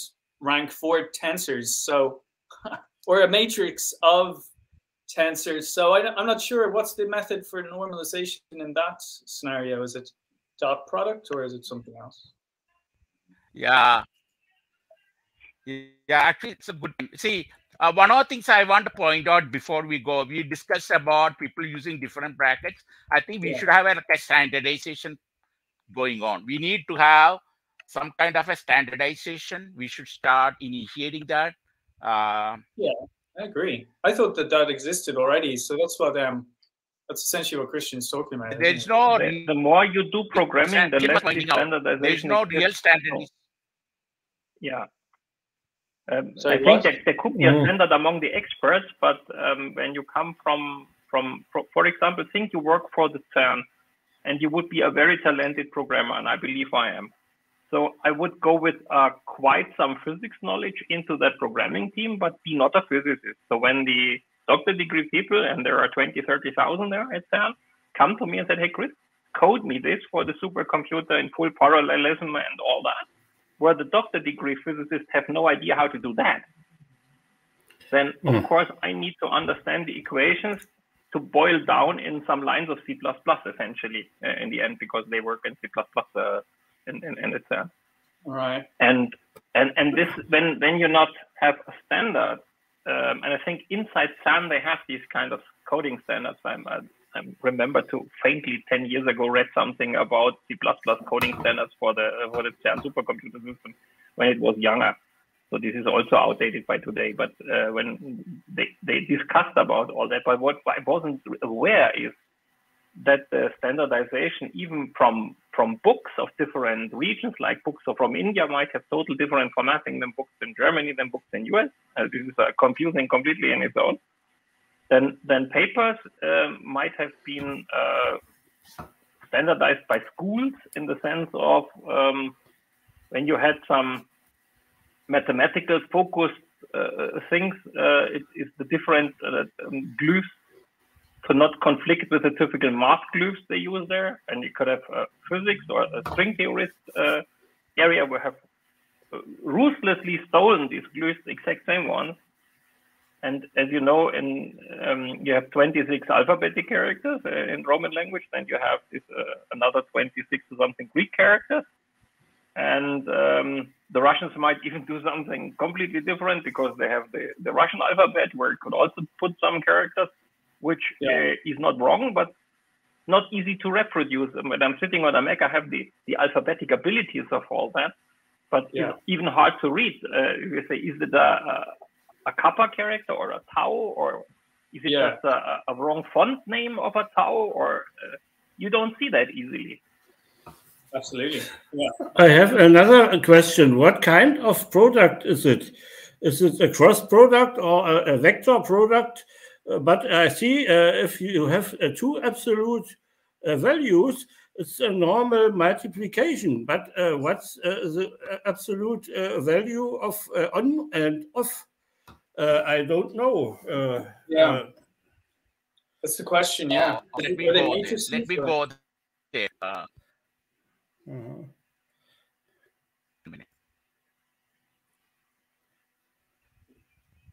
I assume it's the identity and I, is it? Yeah, that's better. Yeah. Okay. But you should delete two of the double lines, and you must. I think it's a vector product. No. Yes, a vector product. Or? Yeah, it looks like it because on-off is a vector. The absolute matrix multiplication, isn't it? Yeah. Yeah, there are two absolute. But this is a scalar. Yeah.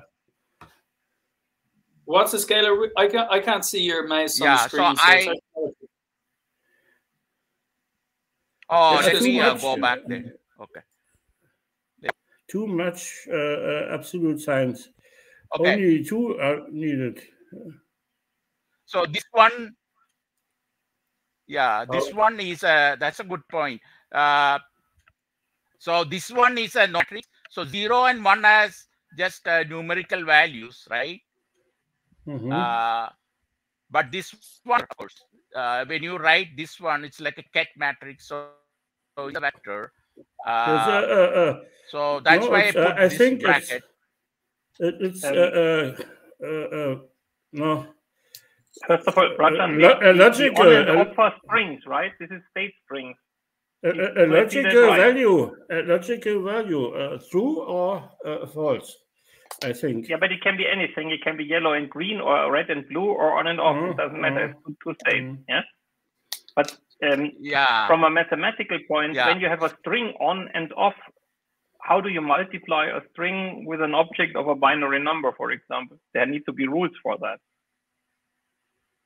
Yeah, it's also very difficult to do in coding. You know, you can multiply a string by true or false, and that works, but I don't think on and off is a string, though, is it? It's got to be possibly a matrix of some description.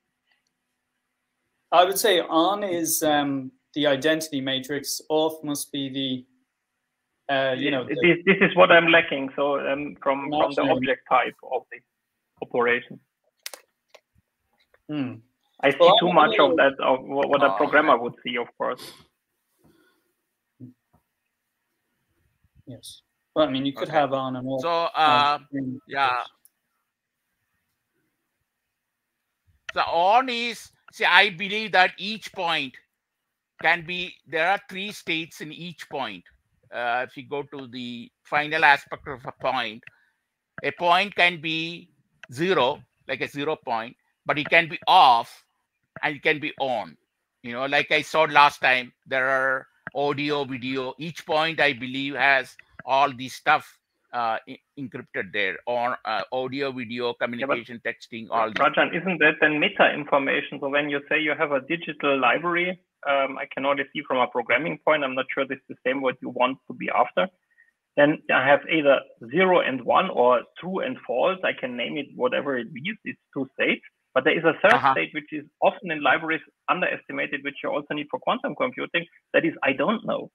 And this I don't know state has the meaning it is not yet calculated, hence we don't know, or its input is not connected, and hence we will never know until you connect something to this input. Right. Purely physically, in a circuit, yeah. But how do you explain about be on and off, but it can also be unknown as a third state, and how that boils into the logic. This is what I don't get. Right. Okay. So how do you fluctuating things? Fluctuating things are neither off or on, right? Both are on and off. It goes on and off. If it is like a wave or a fluctuating thing. Yeah, but when you fluctuate, you have a frequency with which you fluctuate. Think of you have a simple inverter, an analog one, not a digital one. That is the sign of a horizontal triangle. Sorry, a triangle with the arrow size to the right. And you have 2 inputs on the left, a positive and a negative. It's an operational amplifier. One input is plus, one input is minus. And you feedback the output of the operational amplifier to the negative input. Now, when you want to simulate such a thing and you switch it on, you can pretend for a moment as a coder, purely from a programming language, that the input on the left is 0 volt. Absolute. Because just because you start somewhere and you don't know, then look what happened. You don't know what the plus output is, and you assume that your output is 1 volt for a moment. But 1 volt will be subtracted as a negative input from your 0, and you add up to minus 1 volt. And then if you have that knowledge, minus 1 volt, you get minus 1 volt, and now you get a feedback loop, and you essentially, with the highest possible physical frequency, that thing will swing between minus and plus 1 volt. Without damping, without condensators, without resistors glued to it. But this is a physical circuit. You can build it. And that means a feedback loop is an analog computer. And the correct solution for this differential equation of the analog computer would be a half. If you have a half volt input and you subtract at the output, you know what I mean? 1 half, then the solution goes off. Yeah? Then everything fits. But this is the solution you need to find. This is what happens when you solve a differential equation graphically. There's an additional possibility, highly resistive.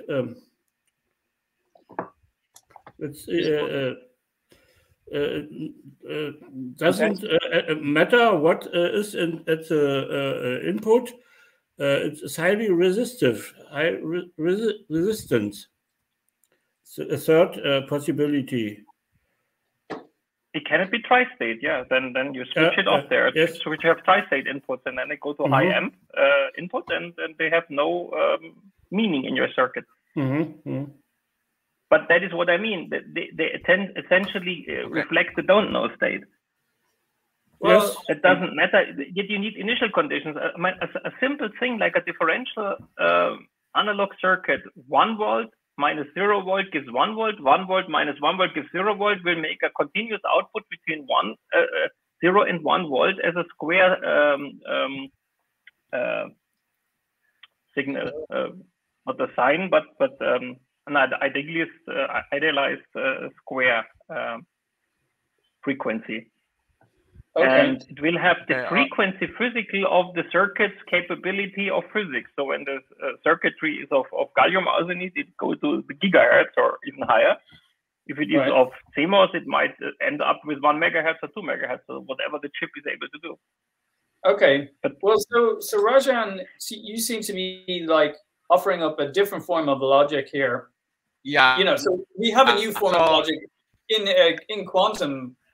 Quantum logic is different from normal logic, if you will, or Boolean logic. So yeah, you seem to have like a different one again. So, you know, one has to be careful here.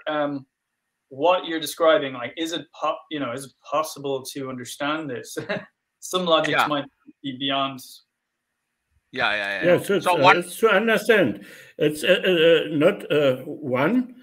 It may be 0 or -1. It's okay. So, or it could be like any value in between, right? So that's like infinite number of possibilities. So why just half? Like, why not 7.75? Why not 0.8935? Yeah, exactly. So that's an infinite number of possibilities. It's just not one. Is that right? Yeah. Or have you normalized it? I mean, how do you normalize something to not one? Or is that something? But when that is a qubit operation, it's an analog thing. Then it is not 0 and 1 as such. It is quantum computer mathematics in a way where there are formalisms which I have at least seen in the typical quantum computer things. How Wolfram people do that, for example. It's a probability, though, isn't it? Some sort of measure of a probability, or even a percentage between 0 and 1. So this must be the same, or could be the same. I don't know. Rajan? Yeah, when you calculate a probability, of course it is. Yeah, but what I mean is the syntax of these quantum computing programming is more horizontal lines with states who have connectivities in between, which do the quantum operations between these horizontal lines. And the number of bits you have is essentially the number of lines you run horizontally. And you get, with Shor algorithms and others, arbitrary computing operations to map onto the quantum system. But there is a formal language on how you describe that, so that a computer can calculate for a low bit number, at least the simulations for that. For a higher bit number, you need a true quantum computer because you have not the computing power to simulate it. But when the bit level is low enough, like 5, 6, 7, a fast computer can handle that. Okay. So Rajan, you're saying, I think you want it to be either half, 0, or 1. Yeah. So like Christian was suggesting, to start with, modify this one as plus half. So not equal to 1. It's a simple form. Okay. Eventually, we have to generalize, like you mentioned, Christian. It could be 0.99 or 0.89, things like that. But initially, we can say not equal to 1. To simplify that, make into plus half, and not equal to 0 minus half, something like that. Oh, wait a second. We have plus not equal to 1. Could that not also be? Oh, right. So you're saying minus half, but then you have a minus probability, is it, or is it a? Yeah, some plus half and minus half to start a simple coding, But what about not equal to 1? I thought you said it could also be 0. And then not equal to 0. 0 is also equal to 1. In general, yeah. So to start that way, to start simulating a very simple thing, we start from there and we code it And then we can use the quantum computing to start generalizing it. But he just put it 0, 1, you know, well, it's not difficult to do like like it's not difficult to do a random probability where it just comes out as either 1 or half. It's not so hard. Okay. Okay. So we can do let me show you here. So 0, 1, this becomes 1/2. Oh, sorry. So this becomes 1/2, and this becomes minus 1/2. No, Okay. you can start with like that. So that's a simple way, like Christian was saying, and then you input into the operational amplifier, like 0 volt, 1 volt, plus half volt, minus half volt, and that's simulating it. That's a simple way to start it, but that's not.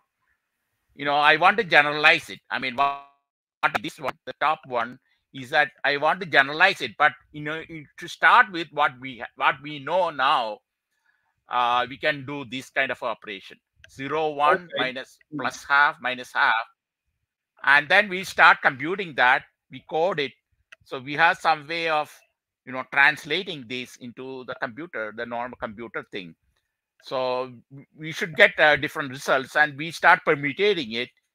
We'll get some kind of a square wave or some kind of a fluctuation, but it is not analog. It won't be analog. When you say fluctuation, when you mentioned that earlier, I took that to mean you're talking about all the permutations of that 2 by 2 matrix. Yes. Yeah. Like even noise, or all the way up to close to noise level. So what I want eventually is that I want to convert a noise aspect into the mathematics of this one. I think we can do that, but that's much further. Well, that would be just random number of variables or answers, and then you just put them. But there's another issue. Well, it's not an issue. Sorry. So you have the whatever it is. A 4 permutation is going to give rise to what? No, it's 24 factorial divided by. Oh, wait a second. How does that work? I mean, it would just be 24 variables, wouldn't it? Oh, permutations. But then you also have the permutation of not on, not off, which could be either 0 or half, or minus half and minus 1, which would multiply by. Oh no, sorry. Yeah. Yes, it's 6. Sorry, I'll just do the numbers. So while confused.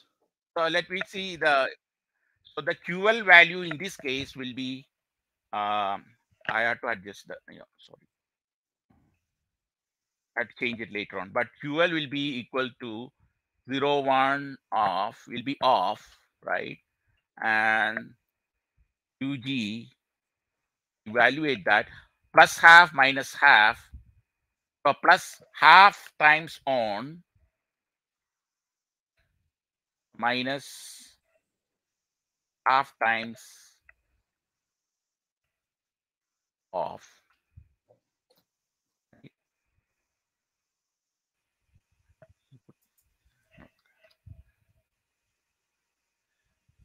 So that will be so half on, half off, right? So if you put I don't know whether I can show this one, but then you have like almost a square thing, right? It's the QG value will be somewhere in between. So half on, so half part is on and the other part is off. So in time, if you go in time, so it's like a cut square wave type of thing, right? You get like a cut square wave. We have to put in a graphic thing. We graph it, and it will show like a cut, like half on top, and then minus half of is on bottom. So you have like, it's kind of like a square wave. What is on minus off is defective. No. On minus off is defective. I know it's. It's a off. Yeah. Let's say that is 0. So that you can even simplify because of the circuit. We'll say equivalent to. So if off equal to 0, that we use in the digital circuit, right? Off equal to 0, then QG will be just half. Sorry, QG will be half times on, means that a half square wave like that. So you get half. So you have like a step half square or step wave. Right. Yeah. It's like a step wave. Yeah. So we can put right now we can say because we don't have computer yet. I use it as a 0 because now what is happening is that all the binary circuits now on is 1 and off is 0 and 0 is also off. So everything is kind of based like that. So we just have 1 and then 0. So like that. So we have like that circuit going like that half. So that's a simple way we can start, off equal to 0. So in this case, this becomes 0. Let me show you there. So let me further. I'll put another matrix where I'll show. Let me see.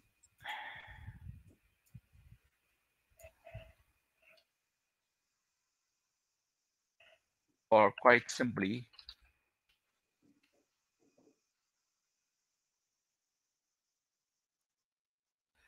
this becomes 0.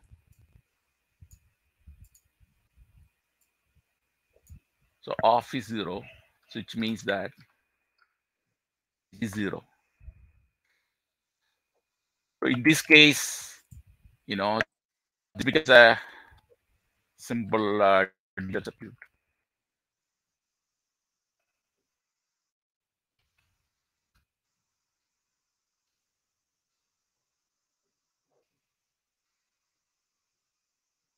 So that becomes the QL, then value of QL.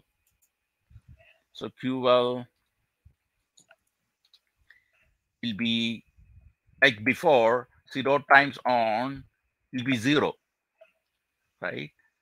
And let me, and QG in this case will be half times on, simply half times on. So that's a simple value we get. Rajan, further up, you had an equation where you stated that the right side was equal 1. Is it a probability which always, like in quantum mechanics, needs to become 1 over all states? Or yeah, it's like the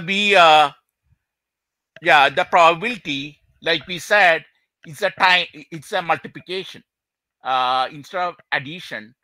So like you said, I'm putting the multiplication sign explicitly here. The star sign means multiplication. So in this case, equal to 1 means we know the maximum probability equal to 1 always, right? We usually use 1 as the maximum probability. We don't use 2 and things like that.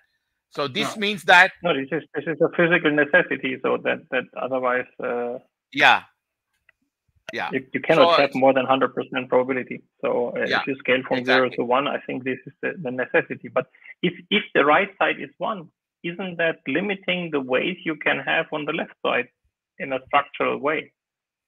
Yeah, in this case, it's limiting. Yes.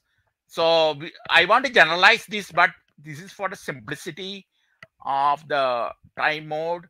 But from here, we have to generalize.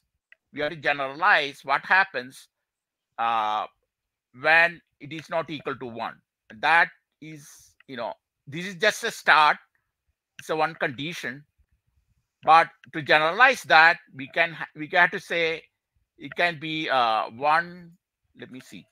For simplicity,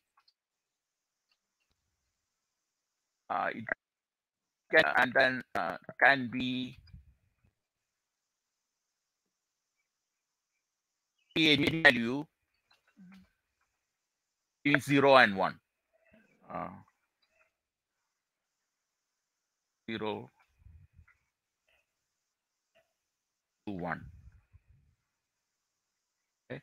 So it can be any value. So here we can have 0 or any other value, any fraction, but value 1 probability,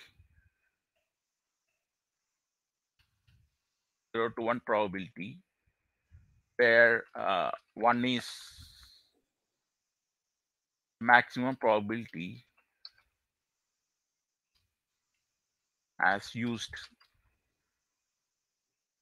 normally, right? So the probability, the 1 is the maximum, we cannot have that, and it can have 0, but the absolute value means it's non-negative. So we are taking out the negative aspect because it's absolute values, there is no negatives. So we can just say 0 to 1. So you can have 0.1, 0.001, etc. In general, 0, 1 maximum probability normally, probability in general. Okay. So I think that makes more sense now, right, Christian?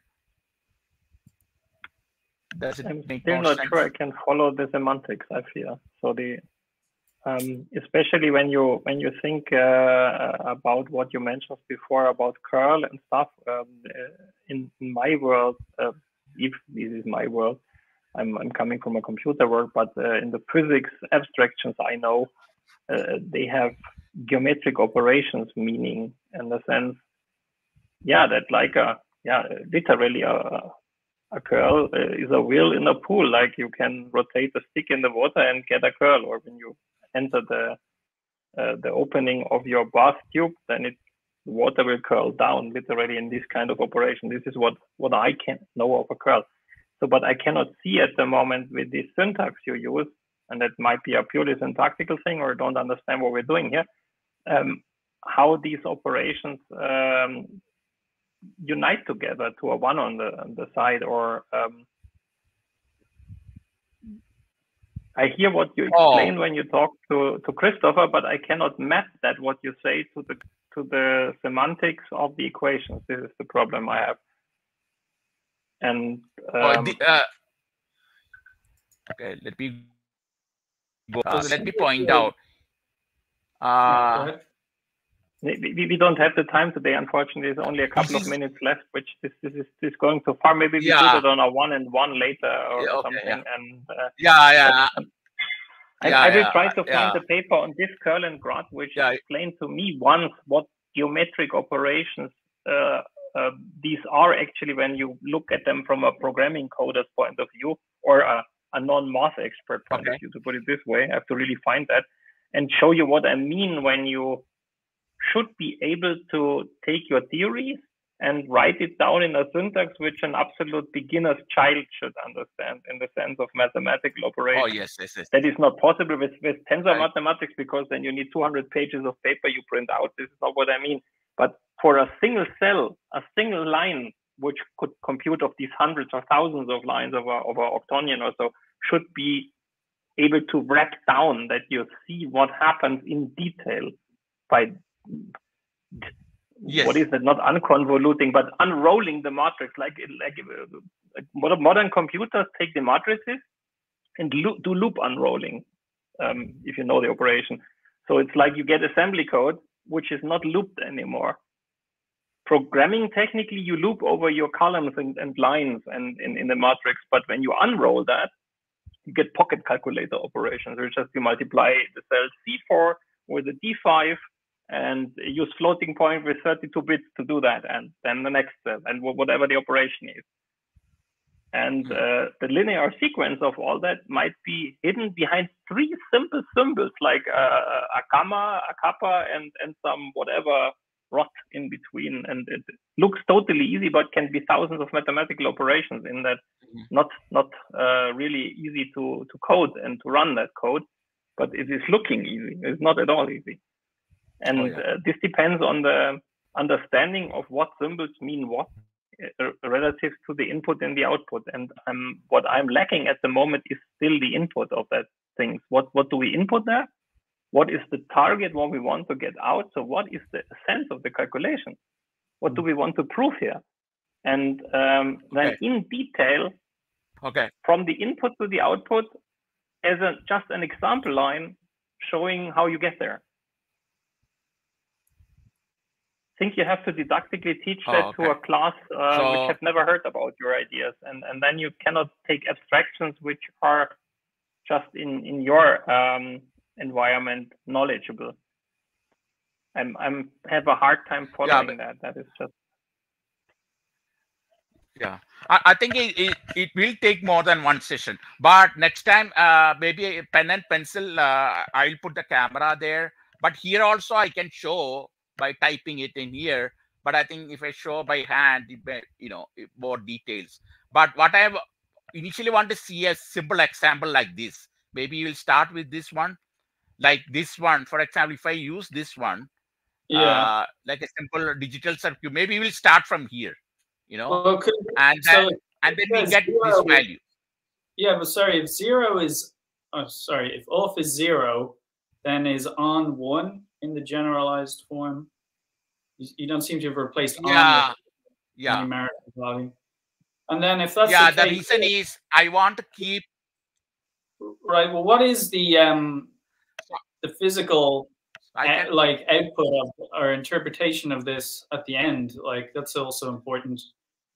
You know, you have like you mentioned equation, and then it outputs some values.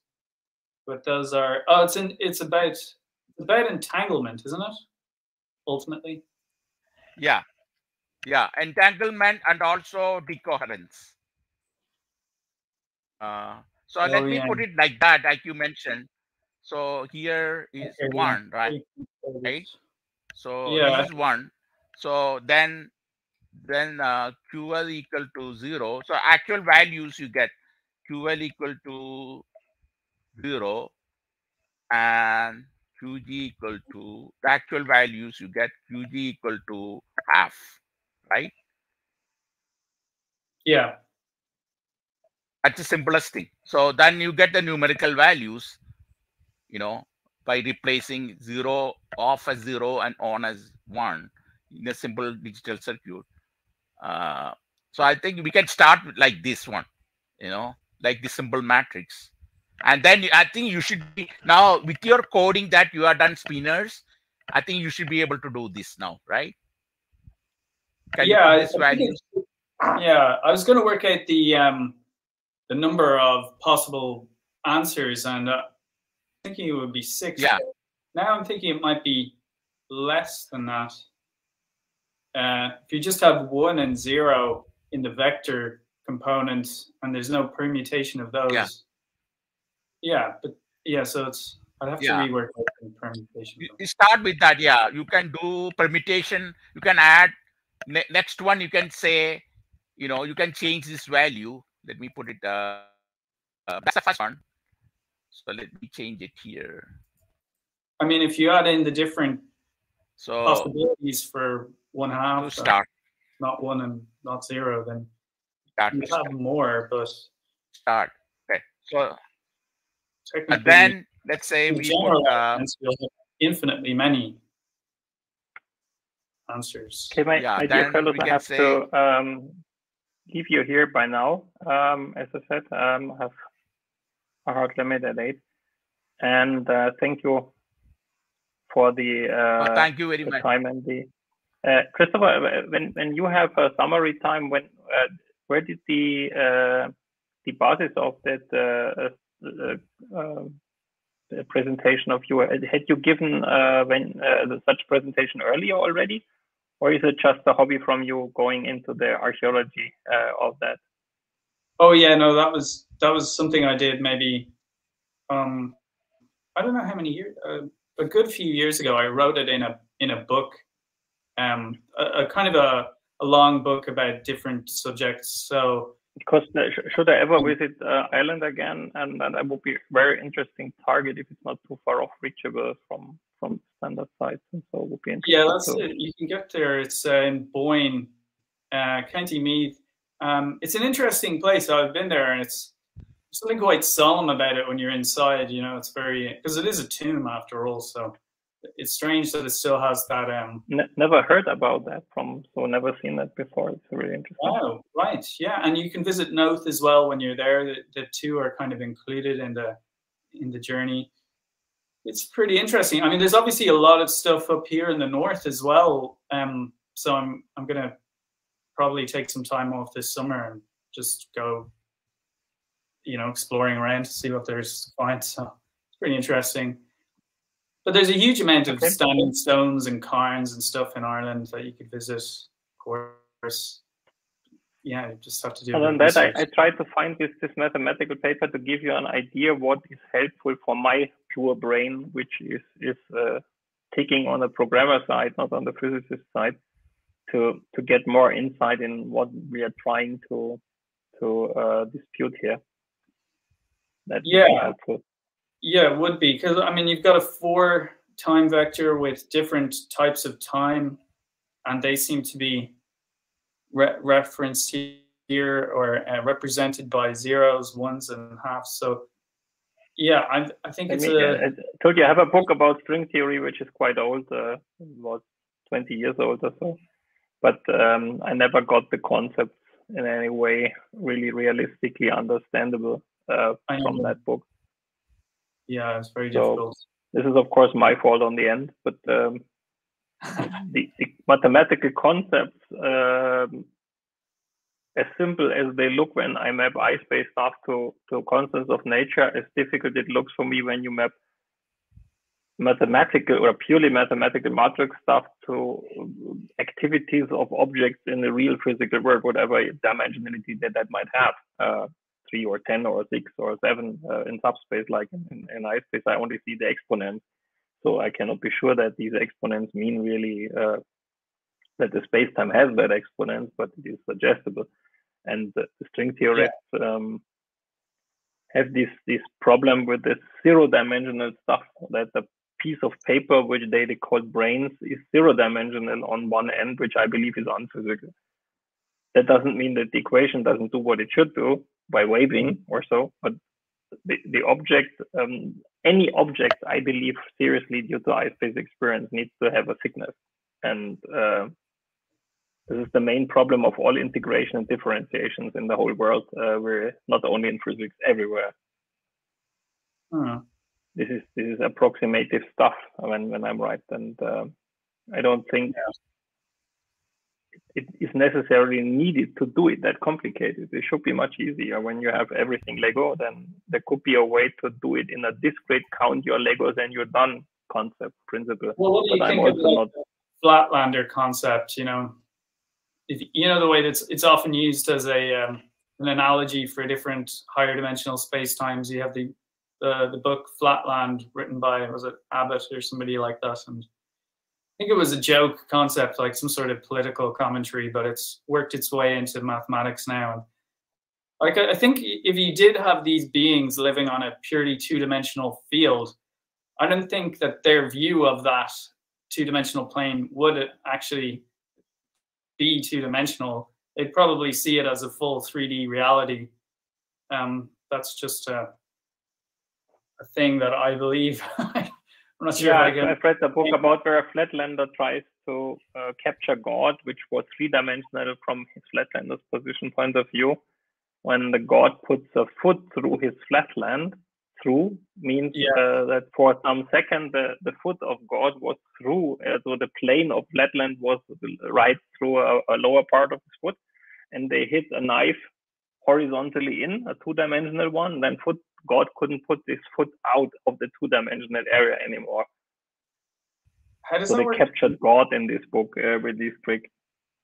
Oh, okay. So maybe they had like a circle in the two-dimensional plane that his foot couldn't get through. What's the knife? Yeah, no, even the foot could of course 3-dimensionally or n-dimensionally move into this 2-dimensional plane without interfering. But once they had horizontally in his 2-dimensional equivalent of a knife put through the horizontal plane, there is only one horizontal plane in the life beings of these flatlanders. Yeah, they captured the foot of God and could negotiate with him in a way because they get hold of him.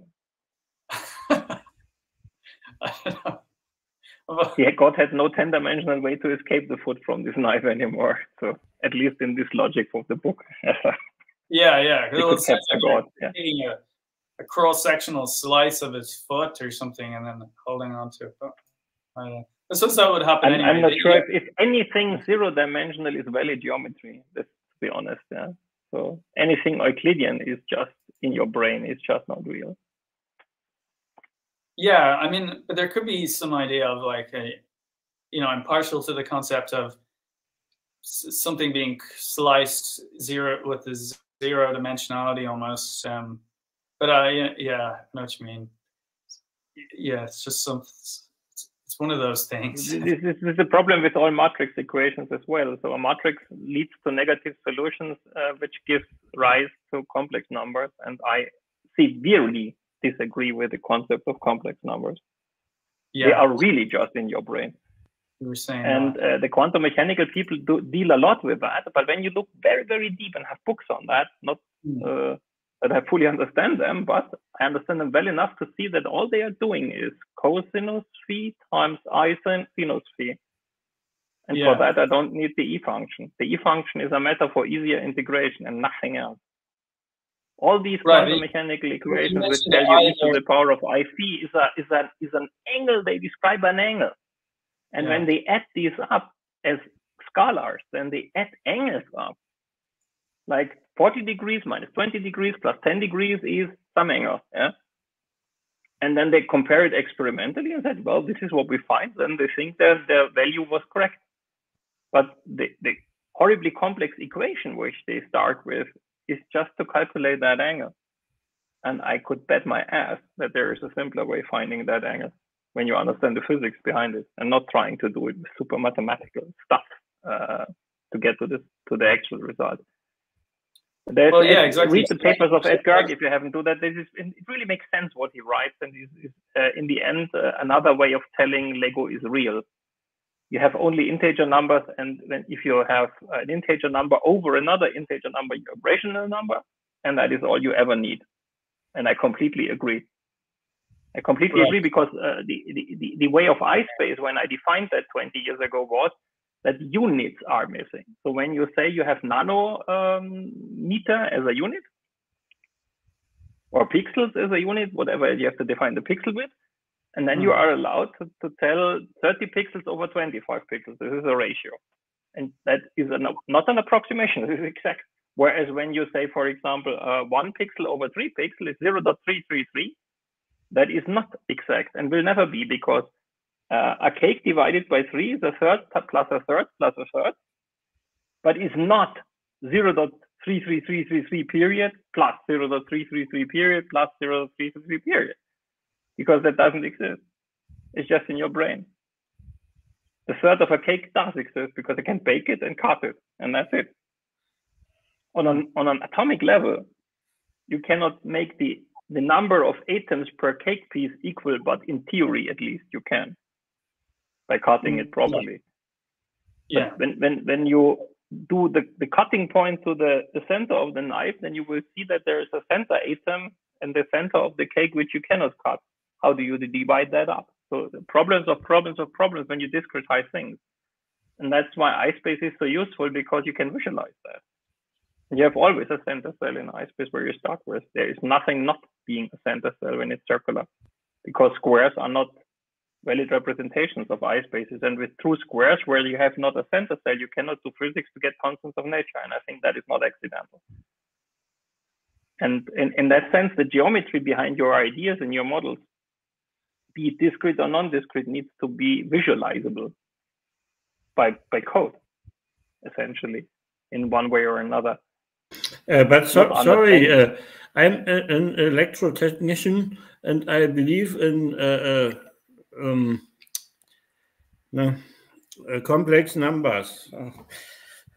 How do you want to calculate all the stuff in electrotechnics? I can show you every equation you have, Gerd, for whatever you do. Yes, okay. non complex version of it to be just replacing that. And do you know why I know that? Because I can do assembly language. Once you go down in the computer and you make a complex calculation with Mathematica, we can go step by step to the assembly language commands which deliver your application. And none of the operations in assembly language will have anything to do with complex numbers. None of them. They just exist only in your brain. Two real numbers, generally. So there are no real numbers either. They just exist only in your brain. There are approximations. And when you look in the computer code, you see how much they are approximated. Namely to, say, 64 bits of integers in modern computers. Sometimes even if you have the data type, a 68,000 CPU had a 128-bit data value even. They were long double at the time. They were, long double, long. And when you look in modern computers about genetic algorithms with, say, the typical ChatGPT stuff, you only need 654 bits of precision to run that calculation. So you need 4-bit integers to do anything what ChatGPT is doing from a neural input to the next neural input. But for electrotechnics, 16-bit is quite integer the last time I looked. It's not needed such good calculation. For electrotechnics, you need only some digits behind the point, decimal point. It depends what you do. So you cannot say you need only. When I have a precision frequency of 2 terahertz and I want it to 20 digits precise, then you need the last digit also, not just some exponent and roughly that frequency. Because either you know the frequency to the last hertz or you don't. But you cannot construct an oscillator which works with 20 yes, you digits. can, because in digital circuits, this is exactly what you're doing. When you simulate the whole analog circuitry, and I can do that with Mathematica, and this is exactly what we do. Technical, it's everything impossible. is binary. There is no an analog element in the whole universe, I guarantee. I think what Gerd is saying is that using complex numbers makes the process easier, because like complex numbers makes the process of understanding certain physics easier.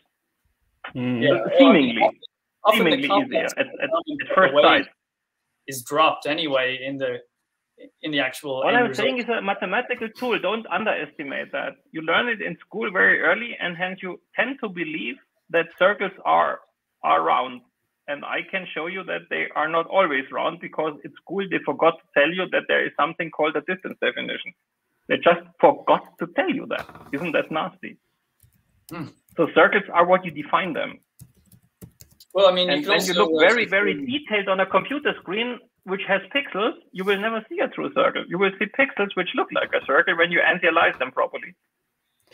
And antialiasing is, again, a precise operation. This is not any unsharpness like in quantum mechanics. This is a mathematical rule on how to set pixel colors.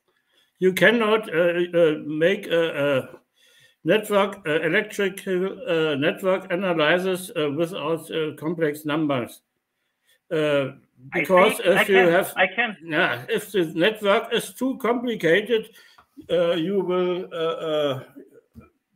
you cannot calculate without. That is a practical problem. The size of the computer doesn't matter in the logical argument. So I say, in principle, you have to just think, in principle about it. Any operation can be decomposed into a 0 and 1 computer operation. No, I'm speaking about. I'm talking about analog electrical networks. There is no analog electronics. Yes. This is what you perceive, but there is none. In a digital world, everything is AD digitized. You have a number of battery, capacitors, then and they charge in what quanta of charges. They charge in quanta of charges, one charge after the other. That is an integer number of charges on your sphere. I will send you field lines in that are discrete. They are not curved or anything. They are discrete. I will send you a task which you cannot. I can do a lot of things. It doesn't mean that you cannot do them in general. Oh, okay. You're saying that you can't do these things without complex numbers. This task. There is a lot of calculations in the world, in the books, which have been done for the last 100 years with complex numbers, and then nobody has done the mathematical homework on translating that into an integer library. If I would have lived long enough, I can translate each and every of these operations easily into an integer library. And I'll tell you why I know that. Because when I was age 16, I programmed a 6809 CPU's assembly language math library in 8 kilobyte of 6809 assembly. And you could take a sine and a square root and a cosine and all that kind of things and calculate circles and tangents and whatever. And I swear I programmed in integer operations because the 6809 CPU has no floating point extension. No, with CPUs, an analogous electrical network with you build an analog capacitors with resistors. They consist of atoms, and these atoms are multiples of height and multiples of charges and multiples. So what is what? What is that? And if you need, for example, the Kirchhoff. I know all that. There is no argument. And if you have different on the mathematical level to the computer level, and once you're at the computer level, it's great. If you have different sources of energy and with different frequencies, you will you will give up. I say it. I'm not saying I give up. Simulate anything a quantum circuit can do. You can simulate anything. Simulate, not simulate. You calculate without a computer. Without a computer. If I learned my electrotechnics, there were no computers, and we have to calculate. Yes, I know where you come from, and I don't criticize electrical network by hand. Yeah. Don't get me wrong, I also soldered analog circuits into a platina, and my example with the analog adder is exactly that what I showed before. So I know what you're talking about, okay? What you don't get is any experiment in today's physics world, whatever it is, which has a lot of money involved, like building a sub-part of the CERN simulator, you will have to run it through the C++ library of CERN before you get the budget to run it on the real accelerator. You're not allowed. You don't also get access to a telescope before you calculate in software what you will see with the telescope image when you take the telescope image. They don't give you the time to access the telescope if you are not able to simulate it before. So in one way or another, physics today is a lot of computing, and all the physicists of today, unfortunately, are more programmers than anything else, let alone physicists. I don't think this is good, but this is actually the fact. But I'm a better programmer than them, and that is also a fact. And that is not difficult because I started age 16 and I know my age. And that means all these people are surfing in a wave of IT which they don't understand really. And to get survived in that wave of IT, they take languages like Python and Mathematica and everything and calculate what they know. And they know that, like, you have complex numbers, that you have exponents in your you have equations and all that. As a source, you have a frequency, you have impulses with different shape, and then start to calculate. We have done that when I was age 16. As I said, get the simulation system ProSign and look how it works. It is an analog simulation computer. It can bring math simulations. It can do any kind of physical simulation. And the modern Mathematica not simulation, calculation. not No, these are analog computer which you simulate there. There and are I can also, solve differential equations like, you know what the Lissajous figured out, there right? are also analog calculators, but you can use them to get your output signal, but you can also calculate the signal. Good luck. I've often simulated analog And computers. the frequency response, no problem. The frequency response you cannot calculate without complex numbers, because I completely disagree. Completely. Yeah. I can calculate anything. You don't get the word anything. Anything you can think of and imagine in math, I can do discrete. The frequency and the phase response, you need. You don't seem to understand how discrete waves operate. A discrete wave is the same than a non-discrete wave in approximation. The problem is just the discrete wave is real, whereas the wave you have in mind with your complex number is just in your brain. It does not exist. Not discrete wave, not a discrete wave. The frequency response of a medium or of a circuitry, and to calculate it, you need the Laplace transform, and to calculate from the boils down to assembly language operations, and that boils down to binary operations, and that is not binary, not binary. They're binary. No, not binary. The Laplace calculation. What is a 64-bit floating point number, Gerd? What is that? It has a 13-bit mantissa with a plus-minus sign, a 12-bit mantissa, and it has a 56-bit of... Laplace transform is a different possibility to calculate differential equations. And you can look at my... it's not a way to calculate a differential equation, it's a way to solve a differential equation. One thing has nothing to do with the other. No, you can solve it, and if you have solved, there is the frequency and the. I have to stop. You don't get my point. We do that offline. The time domain, and you go to a Wolfram language and let's generate it. You solve it at the time domain, and to get the frequency response, you must go to the frequency domain, replacing the P or S what you are using with J omega. And omega is the frequency, and J is an imaginary unit. And without, you cannot calculate the frequency response. Complex numbers do not exist, just in your brain. That changes nothing. Do not exist. There is no physics of complex numbers, and I guarantee you there is not. No. Okay, if you say that they not exist. No. If you have an imaginary number has the name. The shifted scene wave of complex numbers, that is good that you pretend that, but it is just assumption. There is no physical need to tell that. One is a sine wave and one is a cosine wave. Then calculate. Phase differences can calculate the arcsine of 5. Arcsine of 5. Christian, you are. Look, it starts with one thing. Because there is no zero, and if there is no zero, you have a finite number of pixels, and that is all you have to calculate with.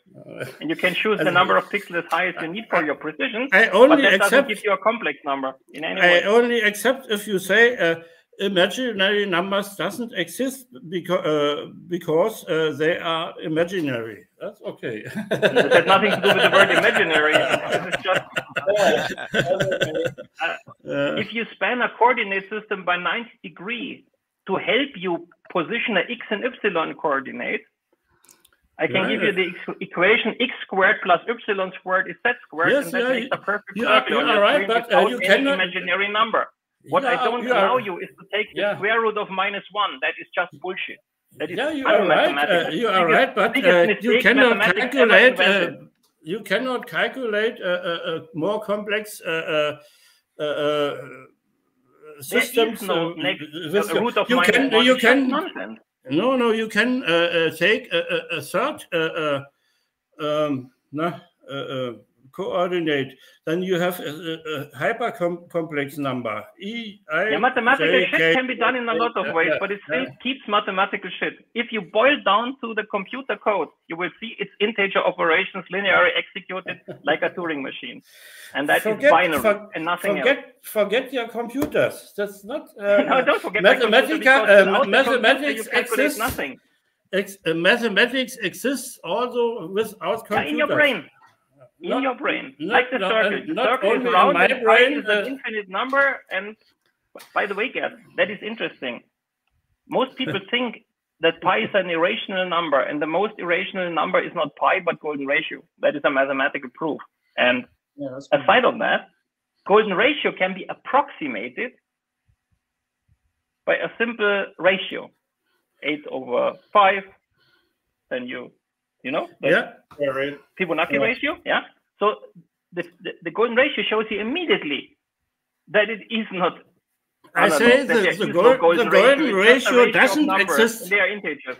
The golden ratio doesn't exist. Yeah, there you go. You need even the integer numbers don't exist. Just prime numbers. Precisely. We can finish. This is too much philosophical what you're doing here. You don't let loose of that what you learned at school. It's just you have to look deeper. Yeah, you really look deeper what the computer is doing. And anything in the algebra books is just in the brain of the professor. It's just useless. All right. Maybe quantum computing can connect the analog with the digital. It does in a way, it does in a way. But the quantum computer with a few bits can be simulated, and that simulation is again fully digital. And no one can explain to me how a bigger digit number of quantum computers will solve anything different with that. People have to understand that binary is not 0 and 1, but 0 and 1 and don't know. And because if you are going into a chip maker's office, or like in Intel or Infineon, then you will learn that there's this novel operation for them. They don't have binary values; they have tri-state values. Well, you can decompose a matrix with imaginary numbers into. So let's say it's a 2x2 matrix. It can become a 4x4 matrix with real numbers, and that's pretty easy. That has nothing to do with matrices. A matrix, if you unroll it, it is a linear sequence of multiplications, and it's not a matrix. It is just a matrix because you want to see it. For example, you could have like complex numbers that become two real numbers. So in that sense, we can convert between real numbers and imaginary numbers, but you can also convert. What I'm after is a different thing, Christopher. There are rules for handling complex numbers, and they are very well known. There are books with hundreds of pages what you can do with them, and I read them. I have it in algebra books enough in my backyard. The feeling is that these rules have been done because the people who invented these rules did have not a computer. Because if you have a computer, none of these rules are needed. If you have a computer and put a unit to all of your data, not like what is 1 and 1? 1 and 1 is 2, you say, but 1 and 1 in its own it doesn't exist. One apple is a thing with a unit, and one banana. Now, when you add one banana to one apple, you get what? Oops. Yeah.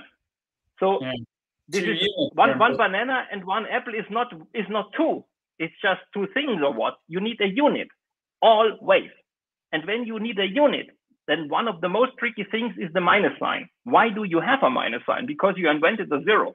And if you don't invent a zero, you have not infinity. And then you don't have a minus sign anymore.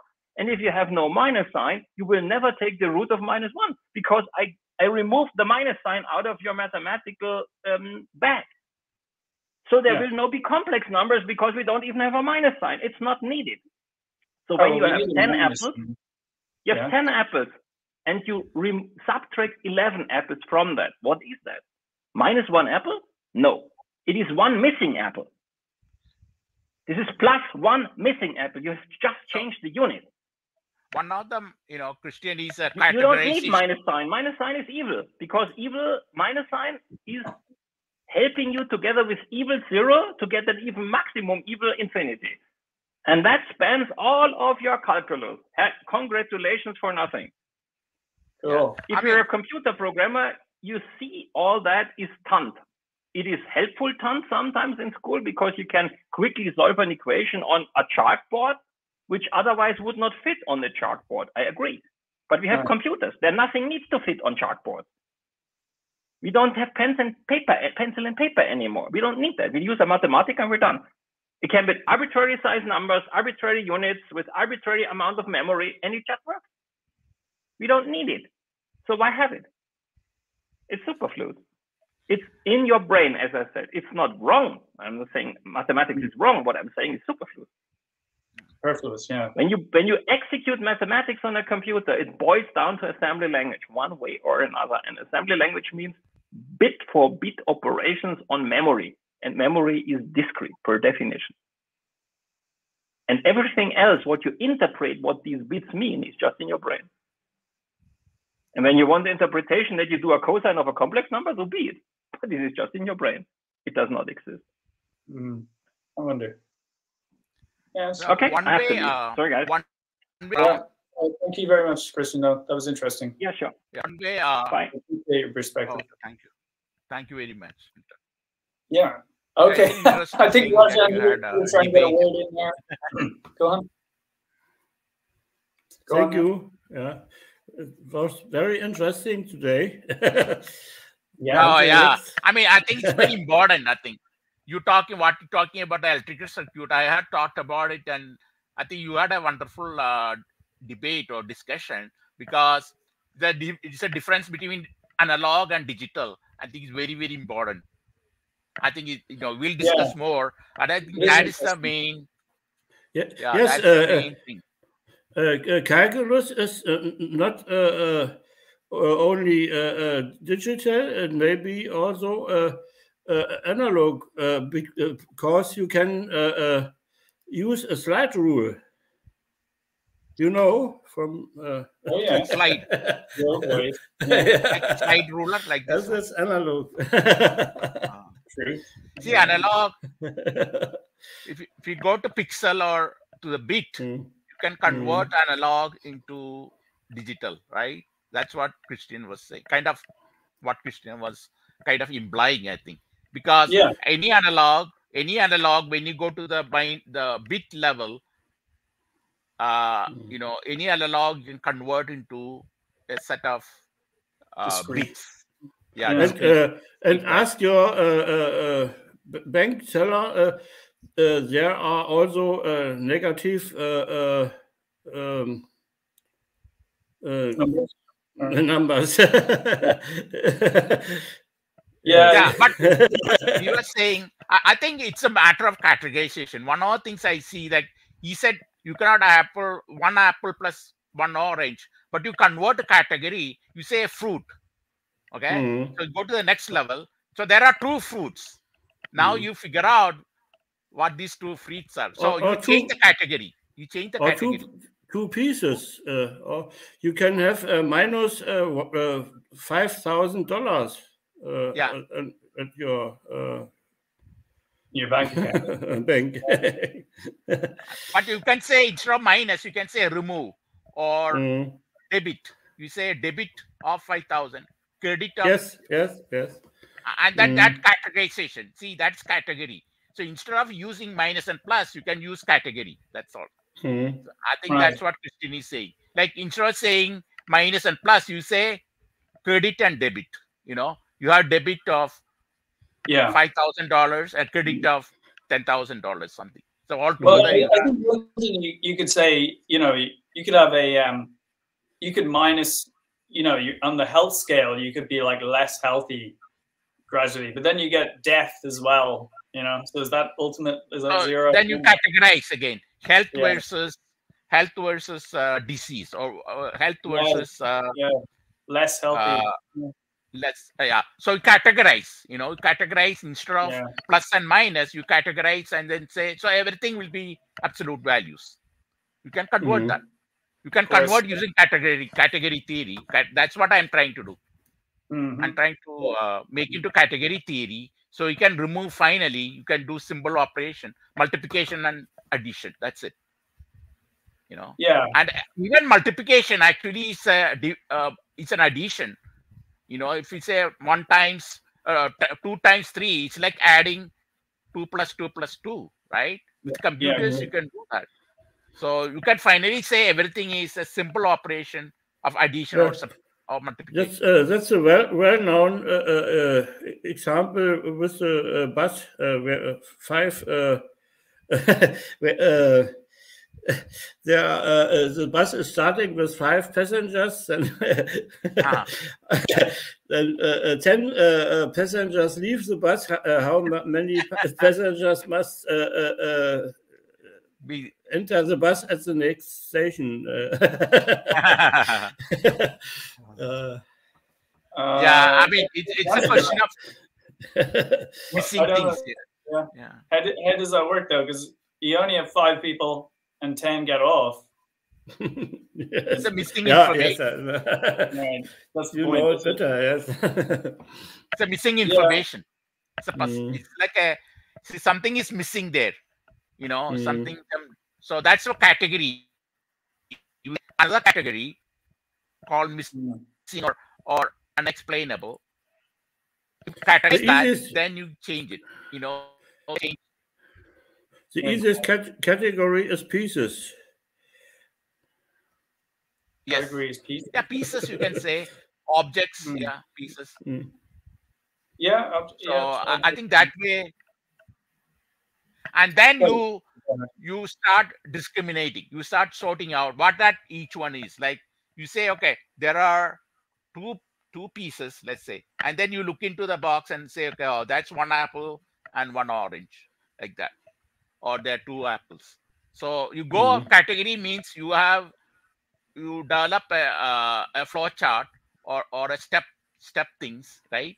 So you go from there. You start from 2 pieces, then you go down the ladder. You go next one, what these pieces are. So you ask this question, like a flow chart. You keep asking, and you go to the thing. Okay, it's 1 apple one.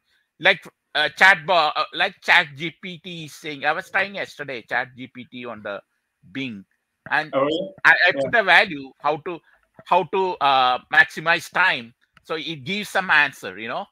They have the Microsoft. And I also watched about GPT-4 versus Chat GPT. There was a person from Princeton who is in, I think he's in Google or Microsoft. Bubeck. You may have heard about that, Stephen Bubeck or something like that.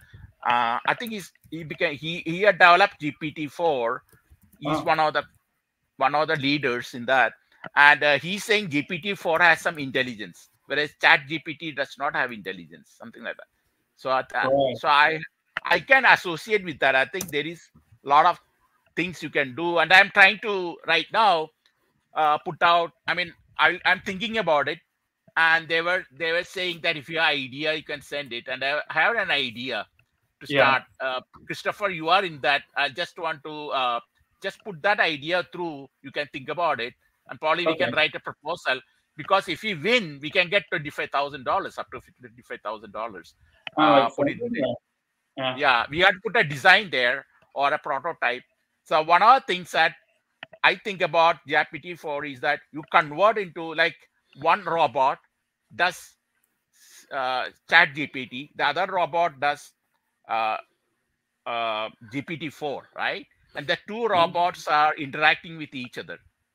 Can they use like a feedback circuit to increase the intelligence? That's a simple, So but we can ask ChatGPT if complex numbers exist. Yeah, we can actually right now we can do it. Right now. Let me put it there as well. So is it going to fall on your side or on Christian side? Be interesting to find. Will it be biased? I can put it. I'm putting is a complex number.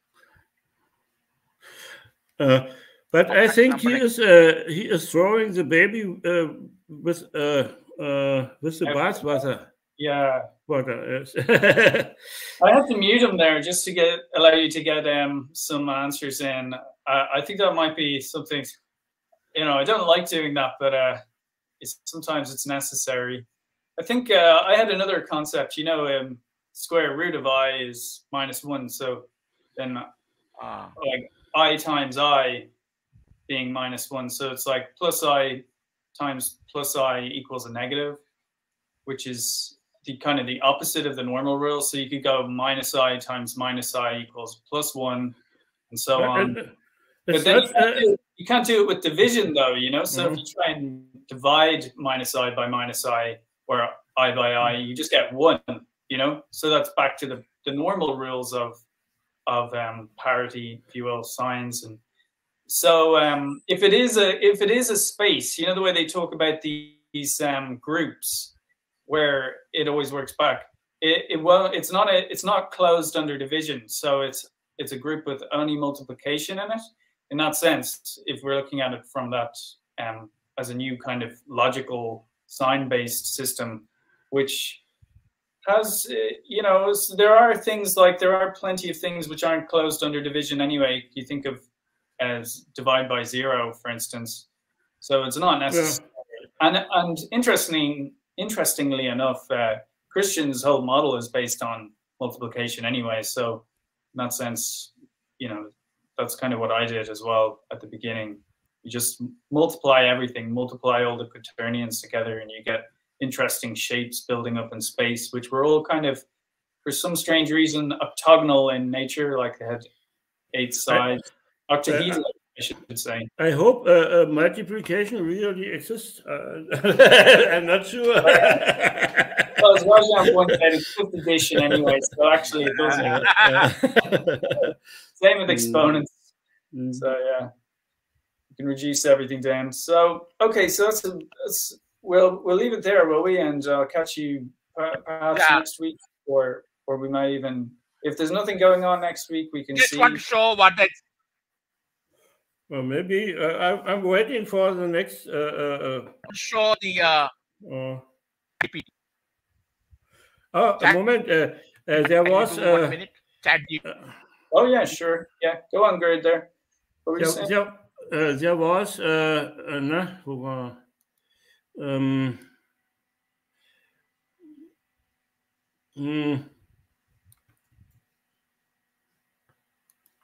So Rajan, do you want to show GPT after Gerd's thing? Is it? Emmanuel wanted to show his new model of superluminous. Mm-hmm. Yeah. So I'm not sure if he's going to do that next week, though. He mentioned something like a month. He's going to need a month's time, so that will be in July. Yeah, we will see. June, sometime in June. So that's a while away. I don't know if anyone else wants to do a presentation. They take a little bit long. They take a bit of time to get what's the word? Organized. So yeah. So take your time, because I kind of tended to rush, but you never know. If I get also you need to do the research, then you need to create a presentation. So it takes time. So that there might not be a presentation for next week. We'll see. Rajan, you're not sharing anything. You haven't. Can we do that coding? Yeah. 1 minute. 1 minute. So talk to the coding because we couldn't do next week. Oh yeah. Okay. Oh, you want to do the coding next week? So 1 minute. Yeah.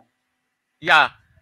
Based on that we simplified something, right? So you should be able to connect with your thing. That's not a problem. Yeah, we could do that next week. If there's any other coding things that need to be done that can be done as well.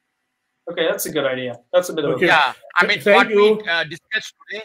That's good. Goodbye. Okay, thank you. Let's possibly see you next week. Cool. Yeah. And Thank you, Rajan, yeah, we'll yeah, try that out next week then. If it's possible, the general or not the general one, the specific one that you came up with, that's doable. It'll be interesting to see how to. The thing I was mainly interested in was the permutations, you know. So that'll be interesting. That's kind of what I'm focusing on. But also, I need to understand a bit more about the, you know, like I'm a bit lost. You know, it's quite complicated with all the different time vectors, and then how that. There's quite a lot to it that I'm not understanding. You know, there's entanglement, but then there's also the thing you were talking about, coherence and not coherence, but the curl, the gradient, the convolute and deconvolute. Is that part of this? Yeah. Is that what the matrix? No. We'll do that later. See, that's I know you can see now, right? Yes, I can see what we discussed with Christian and all. We just start with this one. So we can just put harder to do that, but computer sometimes you have to do that. So we start with like this one. With this symbol matrix 0 like this one, right? 0, 1 plus half minus half, and then you should get this value. Then we change the values. Instead of 1/2, 1/4, negative 1/4, and this you get this value. Then we interchange. Instead of 0, you put 1. Instead of 1, you put 0, and then you get Q1, Q equal to 1/4. So like that, you get a lot of permutations, right? Sure. Okay. And then, so easier to code. Yeah, it's easier to code like your thing. As you put that, then we can start permutating and then find out all the values for QL and QG, right? And then plot the QL and QG values, because for each one you get a specific value of QL, specific value of QG, and you plot it. Then we see how the plot looks like. So can it show about oscillating things? Can it show about sinusoidal things like that? We can bring out the pattern in that, you know.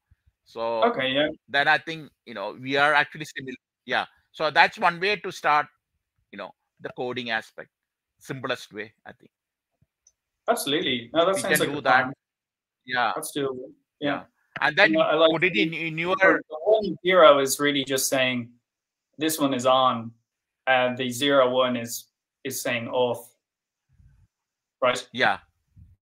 Yeah. So that's cool. That's very doable. So that does increase the number of possibilities. And I think then. Yeah. Yeah. So that's fine. No problem. Okay. See you next week, Rajan. You can. Cool. Okay. Have a nice weekday. Yeah. Thank you. Excellent. Yeah. Have a great day. Take care. You too. I'm trying. You too. I think I have to.